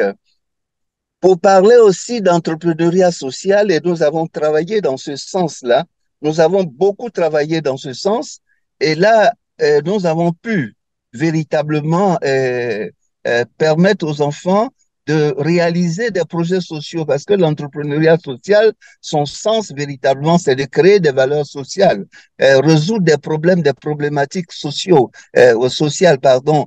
Et donc, dans ce sens-là, nous avons pu aussi développer des projets. Un projet qui me vient à la tête, c'est Solidarité et Partage, où nous demandons aux enfants, par exemple, nous sensibilisons, parce que la première stratégie à utiliser, c'est de sensibiliser les enfants, leur montrer que certains enfants, leurs camarades de classe, quelquefois n'ont même pas le petit déjeuner, n'ont pas le déjeuner de midi.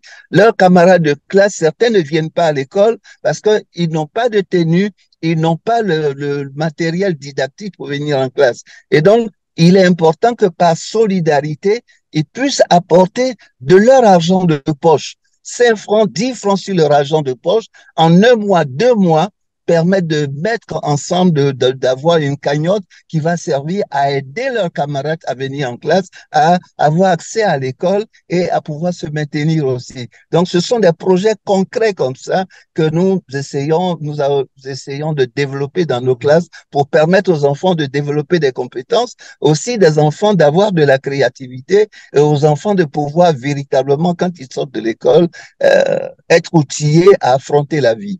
Merci beaucoup, Monsieur Fimra. Merci. C'est très, très intéressant ce que vous nous expliquez. Et on a pu toucher du doigt, même si on n'est pas en Côte d'Ivoire, les réalités que vous avez pu partager. Et on va vous laisser poursuivre votre chemin sur Boaké et nous aussi poursuivre notre chemin avec la table ronde. Nos enfants s'initient à l'entrepreneuriat à l'école et cette approche doit être généralisée car elle participe à créer ou sinon à installer chez les apprenants des compétences nécessaires pour créer ou diriger une entreprise, notamment en s'appuyant sur la créativité et l'innovation. Monsieur Efimba nous a expliqué aussi tout le rôle des technologies telles qu'ils sont pris enseignés à travers ces initiatives entrepreneuriales. Nous allons poursuivre justement dans cette lancée avec des nouvelles technologies, avec la prochaine vague de panélistes. Alors, pour cette première question, je me tourne vers Madame la directrice de l'IFEF. Donc, au vu de ce qui précède, Madame la directrice, nous sommes tentés de chercher à comprendre la place des nouvelles technologies dans les systèmes éducatifs, et notamment dans ces systèmes éducatifs évolutifs dont nous rêvons. Comment les nouvelles technologies peuvent-elles stimuler la créativité, l'innovation et l'entrepreneuriat dans l'éducation et comment parvenir à leur intégration dans les systèmes éducatifs. Merci Viosa, merci mon trésor. Quand on arrive aux 2 tiers de la table ronde, il y a beaucoup d'exemples qui ont été donnés, donc c'est plus intéressant de commencer par ces exemples pour illustrer les propos et répondre aux questions. Tout d'abord, comme une question, comme la question, en parlant d'innovation, ce que je dis tout le temps, on peut innover son numérique. L'innovation n'est pas tout à fait tout le temps liée au numérique, contrairement à ce que pense tout le monde. On peut innover en faisant travailler les enfants à l'extérieur, ce que Annabelle a dit tout à l'heure, en leur permettant de calculer et de faire de la transversalité dans les pratiques pédagogiques, c'est-à-dire que en sortant à l'extérieur de la salle de classe, on peut faire de l'SVT, on peut faire du français, on peut faire du calcul, on peut faire beaucoup de choses. Et ça, c'est une innovation en tant que telle, et c'est de l'entrepreneuriat également, et c'est même aussi c'est la création de méthodes pédagogiques. Donc, pour revenir à ta question, comment on peut favoriser la créativité, l'innovation et l'entrepreneuriat avec les moyens, avec la technologie. Je vais aussi donner des exemples que vous avez donnés tout à l'heure et qui sont intéressants et que notre expert du Sénégal nous a dit, en engageant justement les élèves dans des pratiques par lesquelles ils passent. Donc, je pense que chacun d'entre nous a vu un petit enfant avec le téléphone en train de jouer et même jouer mieux que le parent. On a tous vu aussi le petit enfant sauver son parent parce qu'il n'a pas réussi à mettre son téléphone en mode avion ou en mode silencieux. Donc tout ça, c'est quelque chose qui est inné maintenant chez les digital natives. Malheureusement, entre guillemets, pour une journée de la francophonie, c'est des digitaux, c'est des natifs dans le milieu numérique. Et donc, ces enfants-là, ils sont à l'aise et puis on parle même d'affordance, c'est-à-dire que l'outil est un complément de leur nature. Donc, on peut utiliser ces téléphones pour les engager mieux dans l'apprentissage, qu'ils ne jouent pas uniquement, mais qu'ils peuvent utiliser. J'ai vu aussi des résultats très intéressants d'élèves qui apprennent avec la table de multiplication par le téléphone. En ayant des jeux ludiques. Et puis, pourquoi le jeu sérieux? Parce que c'est le terme technique qu'on utilise est intéressant parce que l'enfant est valorisé. L'enfant dans la salle de classe, quand le maître lui donne un petit bonbon en bon point, il est très ravi. Il rentre à la classe, à la maison, très content de ce qu'il a fait. C'est la même chose que les jeux sérieux ils font. Il leur donne des bons points sous forme de petites étoiles et les enfants sont tout contents. Donc, tout ça, c'est engageant et cette nouvelle technologie permet de le faire. Donc là, c'était un peu par rapport à ta question, je pense, sur la partie innovation. Sur la partie entrepreneuriat, Maïmouna a fait le tour tout à l'heure, même si elle était à distance. Et nous vous avons montré à travers la dernière séquence une IFEF en mobilité avec une spécialiste de programme dans l'aéroport et un expert sur les routes. Donc voilà un peu la mobilité de l'IFEF. Donc Maïmouna a bien exposé sur sur la partie entrepreneuriat, les concepts qu'on peut intégrer dans les ressources pédagogiques, on peut les intégrer dans les concepts, dans les curricula, ce qu'elle avait aussi tout à l'heure présenté. Et puis aussi, il y a tout un espace de partage sur l'entrepreneuriat que la plupart utilisent justement dans cet esprit d'entrepreneuriat et d'aide là-dessus. Après, tu as aussi m'as posé la question et je reviens un peu sur des exemples qui ont été donnés. Quelles sont les stratégies réussies pour mettre les technologies dans l'éducation? Je reviens un peu au propos de Concili et d'Annabelle qui ont parlé de former les enseignants au numérique. Donc, former les enseignants parce que les élèves sont largement plus en avance sur les maîtres, malheureusement, aujourd'hui.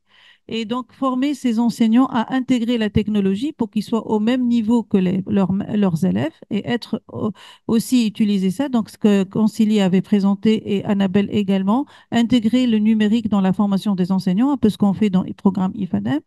Également, créer un réseau de praticiens, un peu ce qu'on fait dans le programme Relief, avec une communauté de pratiques autour de l'égalité femmes-hommes, mais pas que, autour de la formation à distance, donc créer cette communauté de pratiques d'enseignants qui peuvent utiliser la technologie, justement capitaliser, travailler ensemble et mieux échanger. Et puis à la fin, encourager la participation active des élèves dans l'utilisation du numérique et surtout mettre en place une politique éducative qui intègre la création, l'entrepreneuriat, l'innovation on peut tout faire avec ces trois mots dans tous les domaines. Merci pour toutes ces clés que vous nous exposez. Pour cette prochaine question, je me tourne vers nos deux panélistes. En parlant de nouvelles technologies, quelle place occupe l'intelligence artificielle et les données dans le triptyque créer, innover et entreprendre? Au regard de l'expansion de l'intelligence artificielle, je suis tenté de dire que nous sommes condamnés à aller vers la création d'environnements d'apprentissage innovants. Parce que notre avenir, l'avenir de nos enfants, l'avenir des apprentissages dépendrait de notre maîtrise que nous aurons sur l'expansion de ces agents intelligents qui sont le plus souvent alimentés par ce qu'on appelle dans ce contexte innovant les deepfakes. Les deepfakes, c'est des contenus intelligents qui ressemblent à la vérité, mais qui s'avèrent trompeurs parce qu'ils impactent sur la qualité des apprentissages, ils impactent également sur les contenus pédagogiques portés par les curricula et les programmes d'études. Et vous n'êtes pas sans savoir qu'avec cette expansion-là, bientôt les enseignants, peut-être dans 2 ou 3 ans, les enseignants seront impactés par ce processus parce qu'ils seront amenés à interroger des intelligences artificielles pour alimenter leur fiche de leçons. Et le danger dans ça, c'est que si leurs prompts ne sont pas bien optimisés, ils peuvent être amenés à animer des cours qui n'ont rien à voir, des contenus qui n'ont rien à voir avec les programmes d'études en vigueur.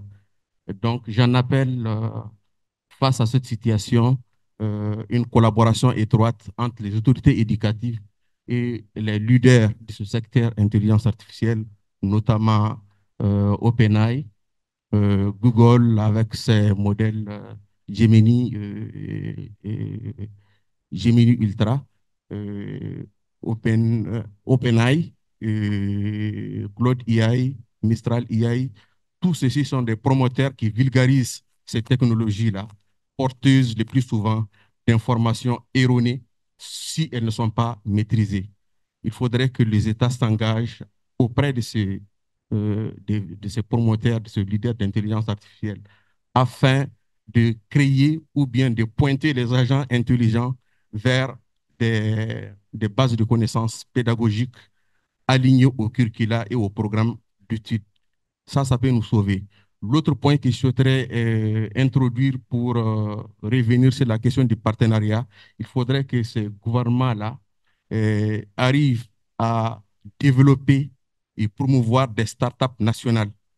Des startups nationales engagées sur les sentiers de l'intelligence artificielle, de manière à ce qu'elles soient porteuses des solutions intelligentes qui tiennent compte des contenus pédagogiques intuitifs et qui s'alignent au curricula. C'est très important. Parce que l'autre danger que nous encourons, c'est que ces enseignants-là, face aux opportunités que ces intelligences leur offrent, peuvent être amenés à consulter des plateformes en ligne et reproduire les mêmes cours dans les classes. Quel est le risque face à cette situation? Le risque, c'est que ces plateformes en ligne, le plus souvent, tournent sous des modèles qui ont été entraînés sur des caractéristiques des élèves au niveau de l'Occident ou bien aux États-Unis, qui sont représentatifs des patterns qui ne sont pas communs à nos réalités, à l'environnement de vie de nos enfants et des enseignants. Il fallait recruter dans ce cas des plateformes, des startups productrices de solutions intelligentes et qui pourraient récolter des informations sur le comportement des élèves, des informations assez représentatives dans nos régions pour pouvoir collecter des patterns sous lesquels les modèles peuvent, en tout cas, après interrogation, produire des contenus engageants. Le terme engageant est vraiment revenu dans les précédentes interventions. Des contenus engageants, représentatifs de chacun des patterns et qui motivent à la participation de ces élèves parce qu'ils se retrouvent avec des contenus qui leur est familier et qui facilitent leur apprentissage. Le dernier point que je voulais évoquer après ces partenariats publics-privés pour lesquels j'ai d'ailleurs publié un article récemment, je pense au mois de novembre, sur comment les partenariats publics-privés peuvent rénover l'éducation dans les pays africains. Il est consultable cet article-là sur ma page LinkedIn. Euh, je pense que c'est en droite ligne avec cette thématique-là. Et, et également, pour pouvoir vraiment promouvoir ces partenariats publics-privés, il fallait transformer les curricula de manière à ce que ces curricula-là définissent des profils d'apprenants, les catégoriser par série de difficultés, mais de façon dynamique pour pouvoir conduire des évaluations et alimenter ces applications-là vers ce type d'évaluation. Justement, juste une petite parenthèse, parce que Amaya a parlé de produits, d'outils qui peuvent être démocratisés, l'accès à une intelligence artificielle mise à disposition de tout le monde. Je voulais juste éclaircir un point, c'est-à-dire que l'intelligence artificielle n'est pas venue aujourd'hui.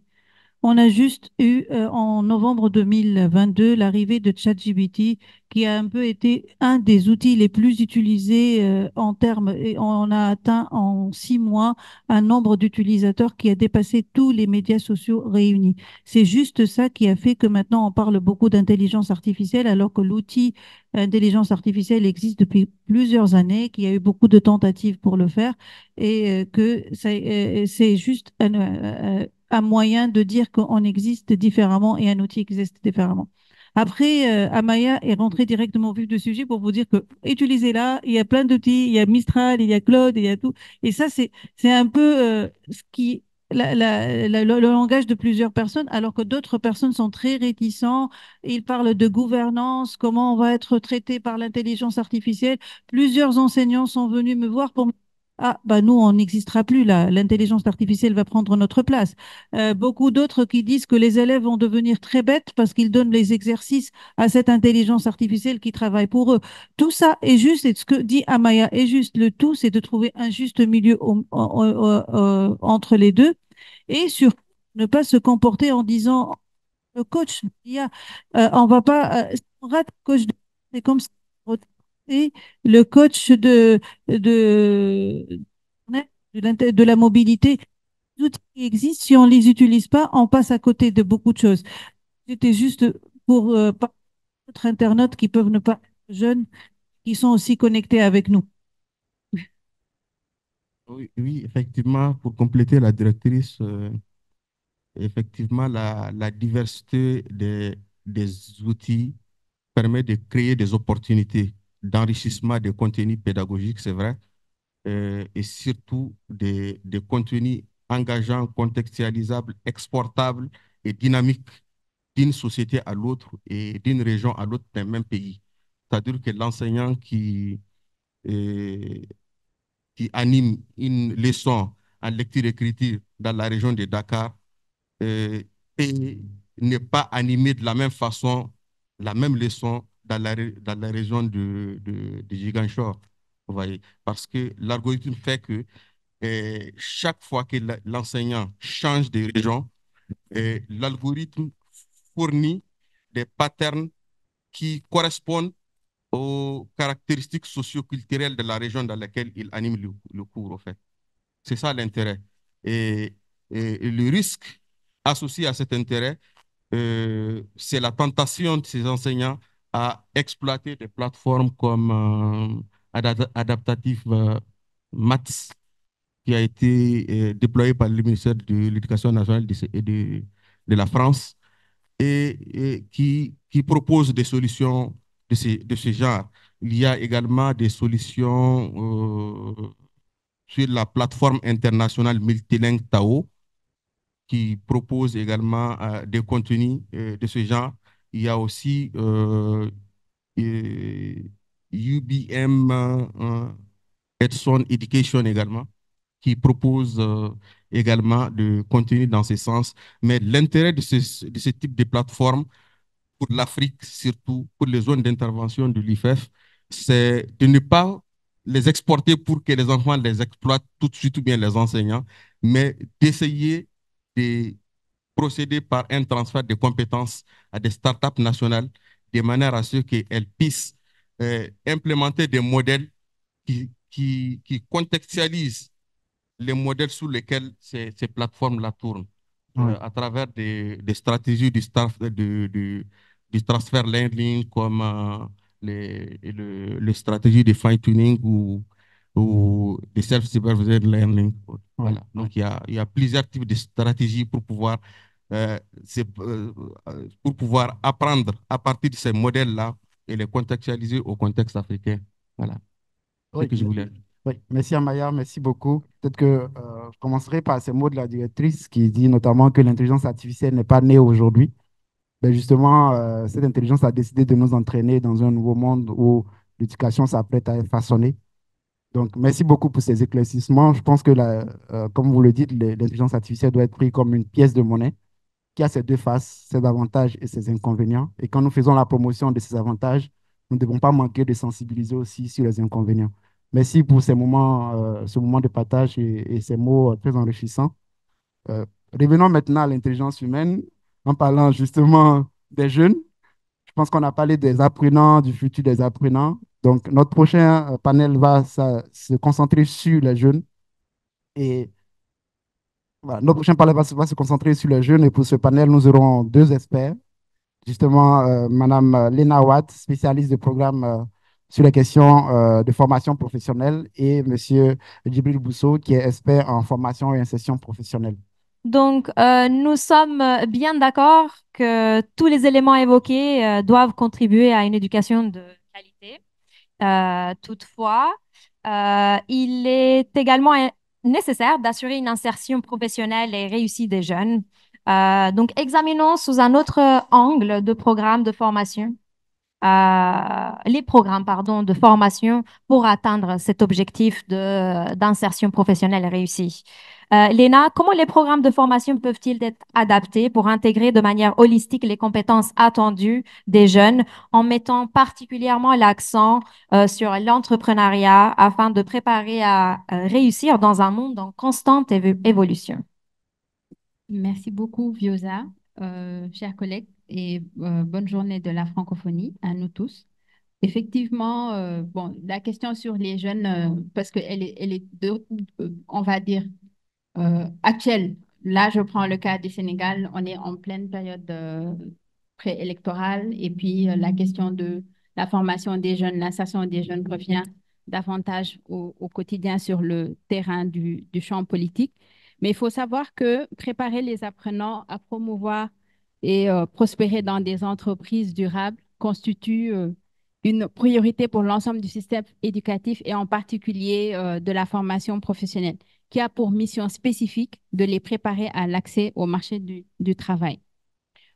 Là, tu parles de la formation, on va dire, à l'entrepreneuriat, qui, elle a pour objectif de promouvoir la créativité, l'innovation et l'esprit d'entreprise. Et elle concerne tout le processus d'apprentissage tout au long de la vie et dans toutes les disciplines et toutes les formes d'enseignement et de formation. Donc, on ne reste pas cantonné juste au cadre classique de formation classique formelle, mais il faut également y intégrer l'apprentissage et toutes les formes de formation informelle, et qui contribuent ainsi à un esprit d'entreprise et à un comportement entrepreneurial avec ou sans finalité commerciale. Donc, l'entrepreneuriat, ce n'est pas juste de créer son entreprise. Donc, moi, je dirais plus que pour les intégrer, il y a différents types. Tout à l'heure, les collègues d'Élan, d'IFADEM ont parlé un petit peu, on va dire, d'entrepreneuriat. Mais il faut savoir que dans les curricula de formation, bon, on intègre la formation à l'entrepreneuriat de diverses façons. Il y a une intégration extracurriculaire. L'exemple que notre collègue Annabelle avait parlé tout à l'heure. Il y a des modules optionnels aussi qui sont intégrés dans les curriculums d'enseignement. Il y a aussi une intégration, on va dire, transversale, où le programme il est obligatoire par l'intégration de nombreux modules qui existent, mais c'est vraiment, on va dire, tout au long du cursus d'enseignement. Et puis, il y a des modules d'entrepreneuriat qui sont implantés dans des programmes de formation et qui sont obligatoirement enseignés dans les établissements de formation. Moi, je m'en arrête là parce que je veux quand même que Djibril puisse parler un peu de l'exemple des choses qui se font au Sénégal pour montrer qu'il y a des choses concrètes qui se font dans le domaine de l'entreprise. Voilà, merci Léna, merci à tous nos partenaires de la francophonie et nos partenaires d'ailleurs qui nous ont invités donc pour partager avec vous ce que nous sommes en train de faire au Sénégal. Pour ce qui concerne l'entrepreneuriat, nous avons très tôt compris qu'en fait le secteur privé aujourd'hui offre peu de places pour nos jeunes, offre peu d'emplois à nos jeunes. Quand je parle du secteur privé, je veux parler du secteur privé formel. Et très tôt, ça fait au moins 15 années que nous nous sommes dit, il faut que nous fassions quelque chose dans la formation professionnelle. Il faudrait que nous puissions, euh, parallèlement à l'acquisition des compétences techniques, des compétences professionnelles dans divers métiers, des métiers porteurs. Aujourd'hui, on parle de l'économie verte, de l'économie bleue, du digital. Mais parallèlement à toutes ces compétences techniques, il faudrait que les jeunes aient aussi des compétences en entrepreneuriat. Donc, c'est dès le début du processus de formation, du processus de qualification, que nous commençons à outiller nos jeunes. Mais ce dont nous nous sommes rendus compte, c'est qu'il y a un décalage par rapport au profil que nous pourrions attendre d'eux à la base.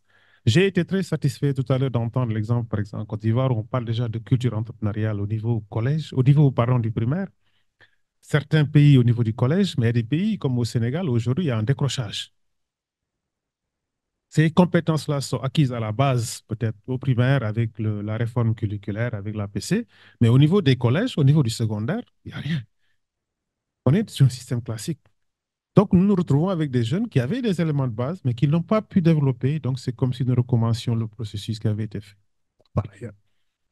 Il y a un défi, et ça aussi bien pour le Sénégal que pour de nombreux pays, que nous pensions que le jeune, en fait, c'est le même jeune qui a été là-bas au primaire, qui va se retrouver à l'enseignement supérieur, qui va se retrouver dans la formation professionnelle. Donc, il est question de construire un continuum.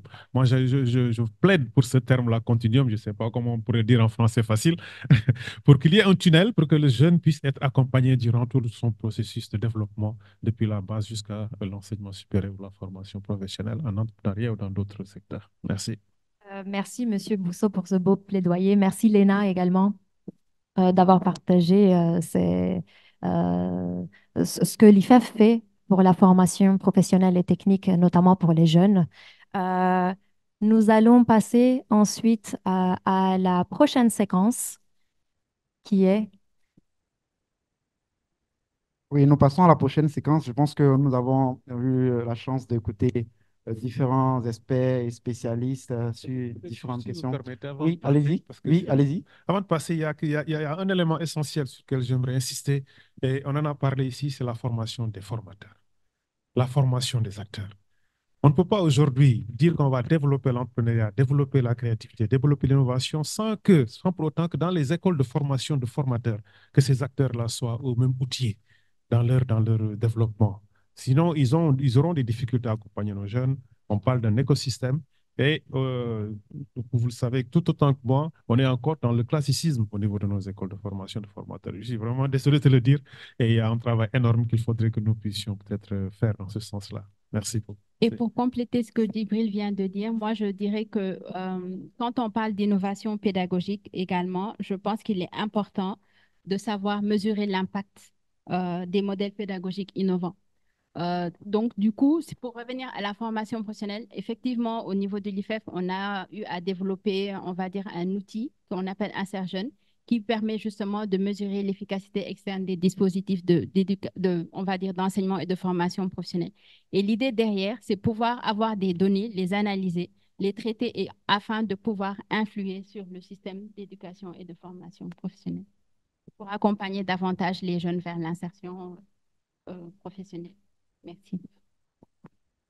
Oui, donc merci Léna, merci Monsieur Djibril. Donc du coup, vous nous avez donné vraiment tout ce parcours. Je pense que c'est tout là aussi le travail qui est fait aussi par l'IFEF, c'est-à-dire on forme les enseignants, on permet aux apprenants d'avoir des acquis, mais finalement ces élèves-là seront demain des jeunes et ensuite il va falloir les insérer professionnellement. Donc c'est tout un parcours, c'est tout un cheminement et je pense que nous allons continuer dans cette dynamique. Donc comme je le disais tantôt, on a eu le temps de discuter longuement et on a reçu énormément de questions. Donc, on voudrait pouvoir apporter quelques réponses. Malheureusement, on ne pourra pas traiter toutes les questions. Donc, mais quand même, on prendra le soin de répondre au maximum de questions qu'on peut. Très bien, nous vous remercions énormément pour votre participation et vos contributions. Pour la séquence prochaine, nous allons inviter nos deux collègues qui nous assistent avec la lecture des questions qui ont été posées en ligne. Marion, euh, dis-nous, quelles sont les questions les plus récurrentes qui ont été posées sur nos espaces et communautés en ligne? Bonjour à tous. Donc effectivement, beaucoup de questions qui ont été posées, certaines qui ont été posées au début de l'échange. Donc on a aussi déjà donné beaucoup de réponses à certaines de ces questions. Pour prendre un peu, on va dire, dans l'ordre où se sont passés les différents panels, il y a d'abord eu des questions sur les limites éventuelles de l'enseignement bilingue qui a été présenté par le programme Élan, en particulier dans le cas des pays qui ont énormément de langues nationales différentes. Donc, quelles sont un petit peu les manières, quelles sont les possibilités, voilà, de quand même avoir un enseignement bilingue dans ce cas-là? Et est-ce qu'il n'y a pas dans ce cas une surcharge des apprentissages des enfants compte tenu de la grande diversité des langues? Ensuite, pour poursuivre sur les autres échanges, il a été évoqué donc l'appui aux enseignants, les partenariats publics-privés, mais plusieurs questions sont revenues sur l'appui proposé par l'IFEF et ses programmes aux organisations et associations plus locales, comment elles-mêmes peuvent peut-être par leurs programmes appuyer les jeunes et comment nous, on peut les appuyer à les appuyer. Voilà, un peu en cascade. Et pour finir, pour revenir sur la question des technologies, il y a une question qui a été posée sur est-ce que la solution par rapport aux IA, ce ne serait pas de les concevoir nous-mêmes pour qu'elles répondent à nos attentes, à nos intérêts et aux défis qu'on juge pertinents. Voilà pour les questions posées. Merci Marion. Oui, donc nous allons inviter nos spécialistes à apporter des éléments d'éclaircissement par rapport à ces questions qui ont été soulevées. Je pense que c'est Bodiel qui commence avec la première question. Bonjour et merci pour les questions. Et en fait, Viosa, la question que tu as soulevée, enfin que les internautes ont soulevée, c'est une question qui est en réalité récurrente. La question du nombre de langues, comment on peut intégrer la diversité linguistique qui peut exister dans de nombreux pays d'Afrique subsaharienne francophone. Et on cite très souvent l'exemple du Cameroun, qui est l'Afrique en miniature, c'est ce qu'on dit, avec plus de 250 langues nationales dans le pays. Mais en réalité, je pense qu'il ne faut pas cristalliser le débat sur le nombre de langues. C'est en réalité un faux débat et un faux problème. Pourquoi? Parce que la question de l'apprentissage, ce n'est pas la question du nombre de langues, c'est la question de la pédagogie que l'on va adopter pour faire que cette langue soit une langue de scolarisation et permettre de véhiculer les savoirs. Ensuite, deuxièmement, la question du choix de la langue, c'est un choix souverain national. C'est à l'État de légiférer, tout simplement, pour dire, selon des critères bien déterminés, hein, quelles sont les langues qu'ils considèrent comme langue nationale et qui sont suffisamment équipées pour devenir langue de scolarisation. Ce n'est pas parce qu'on est locuteur d'une langue qu'on peut utiliser cette langue dans la classe. Il y a des préalables à définir. Quand je dis équipement des langues, c'est-à-dire qu'il faut du matériel pédagogique pour l'enseigner.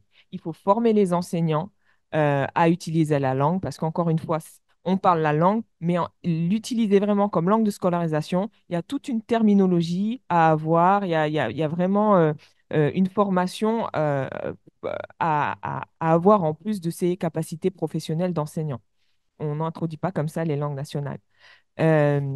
Donc, je disais, il faut légiférer, donner le statut de langue nationale ou langue officielle, en tout cas, pour qu'elle soit introduite.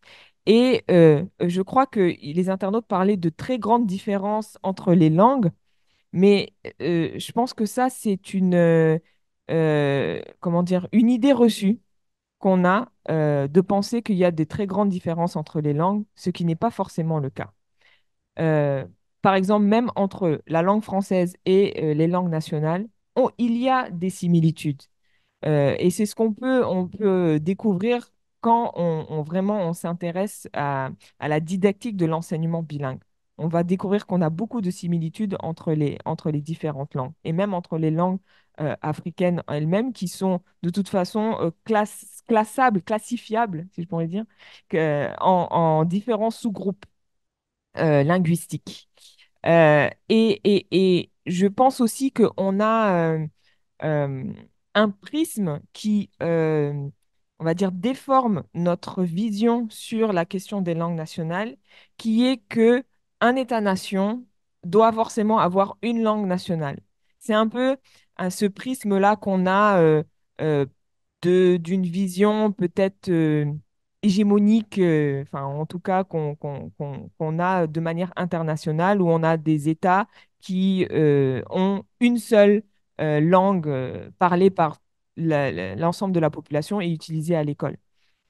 Or, on peut prendre des contre-exemples, et notamment au nord, pour vraiment illustrer que c'est un faux obstacle, où on a par exemple un pays comme le Luxembourg ou d'autres qu'on pourrait citer, où en fait, c'est des pays multilingues.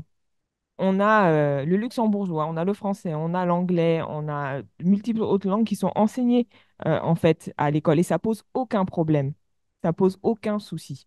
Donc vraiment, je pense qu'il faut dépasser ces blocages qu'on s'impose sur la question des langues qui en fait n'en sont pas vraiment si on a les bons outils, si on a vraiment les bons moyens voilà, de passer au-delà.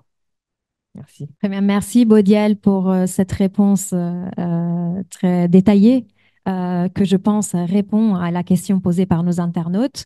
Nous donnons la parole maintenant à notre collègue Amaya pour la deuxième question relative à l'intelligence artificielle.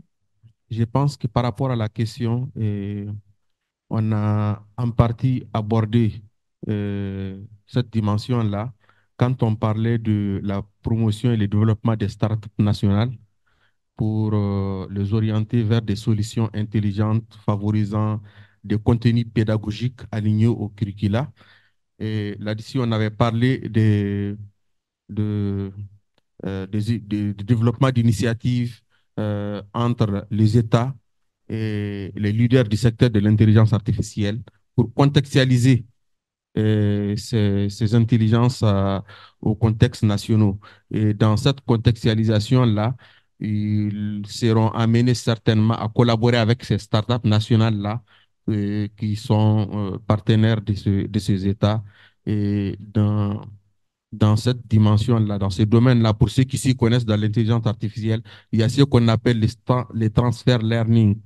C'est-à-dire que les transfer learning, c'est l'usage des modèles qui ont été déjà entraînés par ces startups internationales pour pouvoir les contextualiser aux données collectées par les startups nationales. Vous voyez un peu. Par exemple, on peut imaginer qu'une startup nationale du Sénégal évoluant dans le développement des solutions en éducation collabore avec OpenAI, promoteur de ChatGPT, et à l'issue de cette collaboration-là, ils exploitent l'API d'OpenAI pour modifier quelque part les données sur lesquelles le modèle a été appris. Et c'est des données qui sont ici de l'éducation au Sénégal. Et maintenant, après cette expérience, la startup peut gagner en autonomie pour aller plus loin en développant sa propre solution, indépendamment de ChatGPT, par exemple. Voilà. Merci Amaya pour cette réponse. Nous passerons maintenant la parole à nos collègues experts en formation professionnelle pour la troisième question qui relève des mécanismes en place que les associations et les organisations locales peuvent avoir pour innover et entreprendre. Djibril a parlé tout à l'heure de la formation des formateurs. Moi, je dirais également qu'il faut impliquer aussi les apprenants dans l'innovation des programmes pédagogiques. On a parlé de l'utilisation des technologies. Amaya, notre collègue du programme Elan, en a parlé, donc je ne vais pas revenir là-dessus.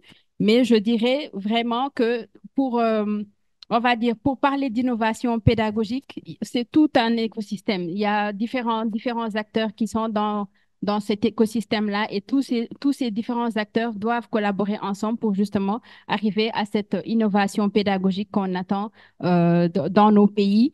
Bon, nous, en tant qu'institution internationale, on est là pour accompagner justement à travers des politiques publiques, à travers des actions, à travers des programmes qu'on met en place. Mais après, il appartient vraiment au pays de s'approprier ces actes que nous menons dans leur pays pour pouvoir les mettre en œuvre correctement, efficacement pour justement, on va dire, massifier cette insertion professionnelle des jeunes. Mais je vais encore donner l'exemple du Sénégal pour peut-être donner plus d'informations par rapport à cette innovation pédagogique. Justement, Léna, c'est surtout insister sur l'aspect écosystème. On parle ici d'enseignement entrepreneurial, de formation d'entrepreneuriat, mais il faut éviter, et ça je le dis tout le temps à mes enseignants en entrepreneuriat, de penser que le jeune entrepreneur, c'est à vous seulement de former de la capacité. Il faut qu'il ait des coachs autour de lui. Il faut qu'il ait des acteurs qui savent ce que c'est que les investissements, qui sont à l'extérieur de votre établissement. Donc, sortir de ce cadre formel, de ce cadre scolaire, parce que l'entrepreneuriat, il faut le voir, il ne faut pas l'enfermer. Au contraire, il faut laisser aux jeunes la capacité de découvrir tout ce qu'il y a autour de lui. Donc, les aspects pédagogiques n'appartiennent plus seulement à l'enseignant. Voilà ce que je voudrais dire. Il y a un ensemble d'acteurs qui doivent intervenir pour apporter leur savoir-faire, leur vécu, leurs expériences pour pouvoir donc accompagner le jeune dans son développement. Merci. Merci beaucoup à nos experts, à tous les deux d'avoir répondu à la question. Nous remercions notre communauté en ligne pour les nombreuses questions reçues. Nous les remercions également d'avoir participé activement à cette séquence questions et réponses. Le temps alloué à la séquence ne nous permet pas d'aborder toutes les questions reçues. Néanmoins, nous vous réservons, bien sûr, d'autres occasions similaires au cours desquelles vous pourrez poser vos questions. Je remercie Marion d'avoir fait la lecture et la sélection des questions et nous passerons ensuite à la dernière séquence de cette table ronde. Oui, tout à fait, tout à fait. Après avoir eu ce long moment d'échange, on a jugé nécessaire de vous offrir un cadeau. C'est un cadeau assez spécial puisque vous aurez l'opportunité de découvrir en exclusivité le visage de tous les collègues ici à l'IFEF. Bon, pas tous, bien qu'il manque quelques absents, on a une pensée pour eux. Effectivement, oui, ouais. cette vidéo, c'est une surprise qu'on vous réserve à l'occasion de la Journée internationale de la francophonie, en remerciement de votre participation et de votre engouement à cette table ronde. À travers cette vidéo, vous verrez différents visages de personnes qui travaillent de manière collaborative et étroite pour mettre en œuvre tous les programmes de la francophonie à travers l'IFEF.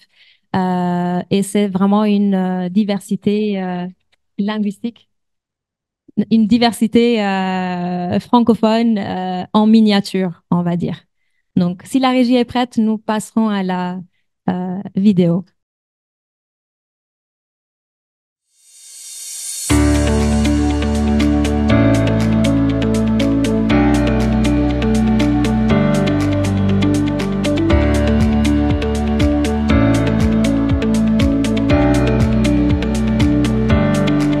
Le 20 mars 2024, bonne fête de la francophonie à toutes et à tous les francophones et les francophiles du monde entier.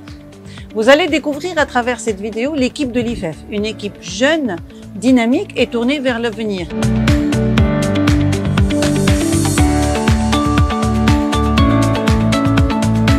Pour moi, créer, innover et entreprendre dans la francophonie, c'est une manière de répondre aux défis de l'éducation du XXIe siècle. C'est réussir ensemble à l'international par des valeurs éducatives partagées.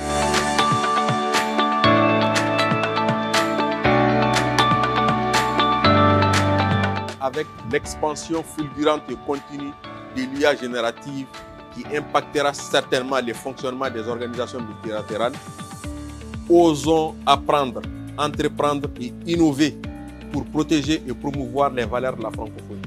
Nous devons promouvoir l'utilisation des données pour des décisions innovantes, inclusives et bénéfiques pour les jeunes, entrepreneurs et autres acteurs du monde francophone. Nous devons continuer à offrir aux jeunes des opportunités pour créer, innover, entreprendre en vue d'une insertion professionnelle réussie.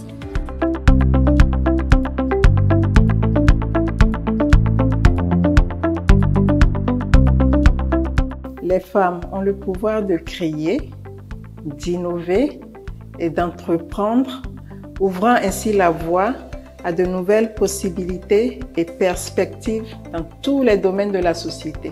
Créer, c'est innover, et qui crée entreprend. C'est le credo des vaillantes femmes entreprenantes, contribuant ainsi à la transformation du monde.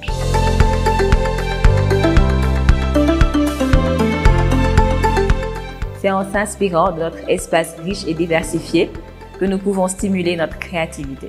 Le renforcement des liens entre les différentes communautés francophones à travers le monde est essentiel pour une société innovante. La synergie propulse l'innovation, la créativité et l'esprit entreprenant. 325 millions d'ambitions de créativité, d'innovation et d'entrepreneuriat pour le développement d'un espace socio-économique plus solidaire.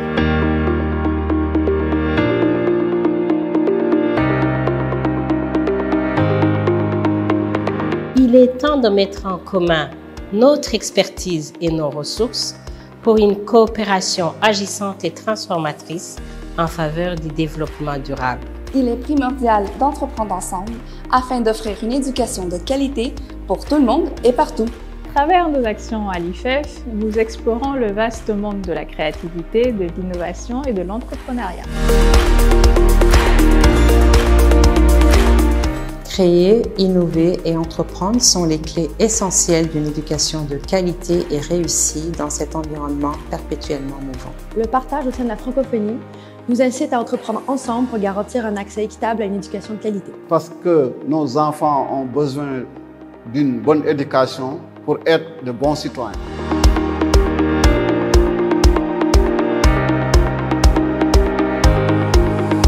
Créer, innover et entreprendre en français, aux côtés d'autres langues, c'est aussi tracer un chemin audacieux et prospère de l'éducation dans l'espace francophone. Et avec le numérique, nous ouvrons de nouvelles voies vers l'innovation et le partage de connaissances. Pour nous, il est important de s'exprimer, de se réinventer, d'apprendre et de s'envoler.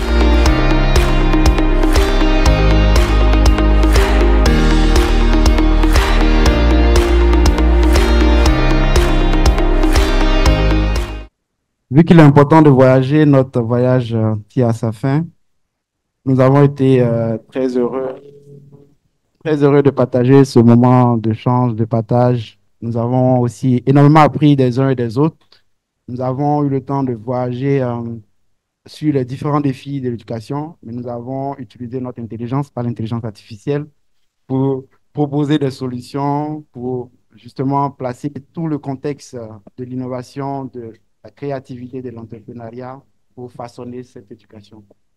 Eh bien, pour la suite du programme, dont on arrive à la fin, j'inviterai Madame la directrice pour le mot de clôture. Qu'est-ce que je peux dire qu'en conclusion? Je peux dire qu'à l'IFEF, on est là pour travailler avec vous, main dans la main. On a parlé de co-construction, on a parlé de besoins, on a parlé d'être à votre écoute, mais je ne dirai jamais assez que nous sommes à votre écoute pour construire avec vous l'avenir de l'Afrique francophone, mais pas que, tous les pays francophones.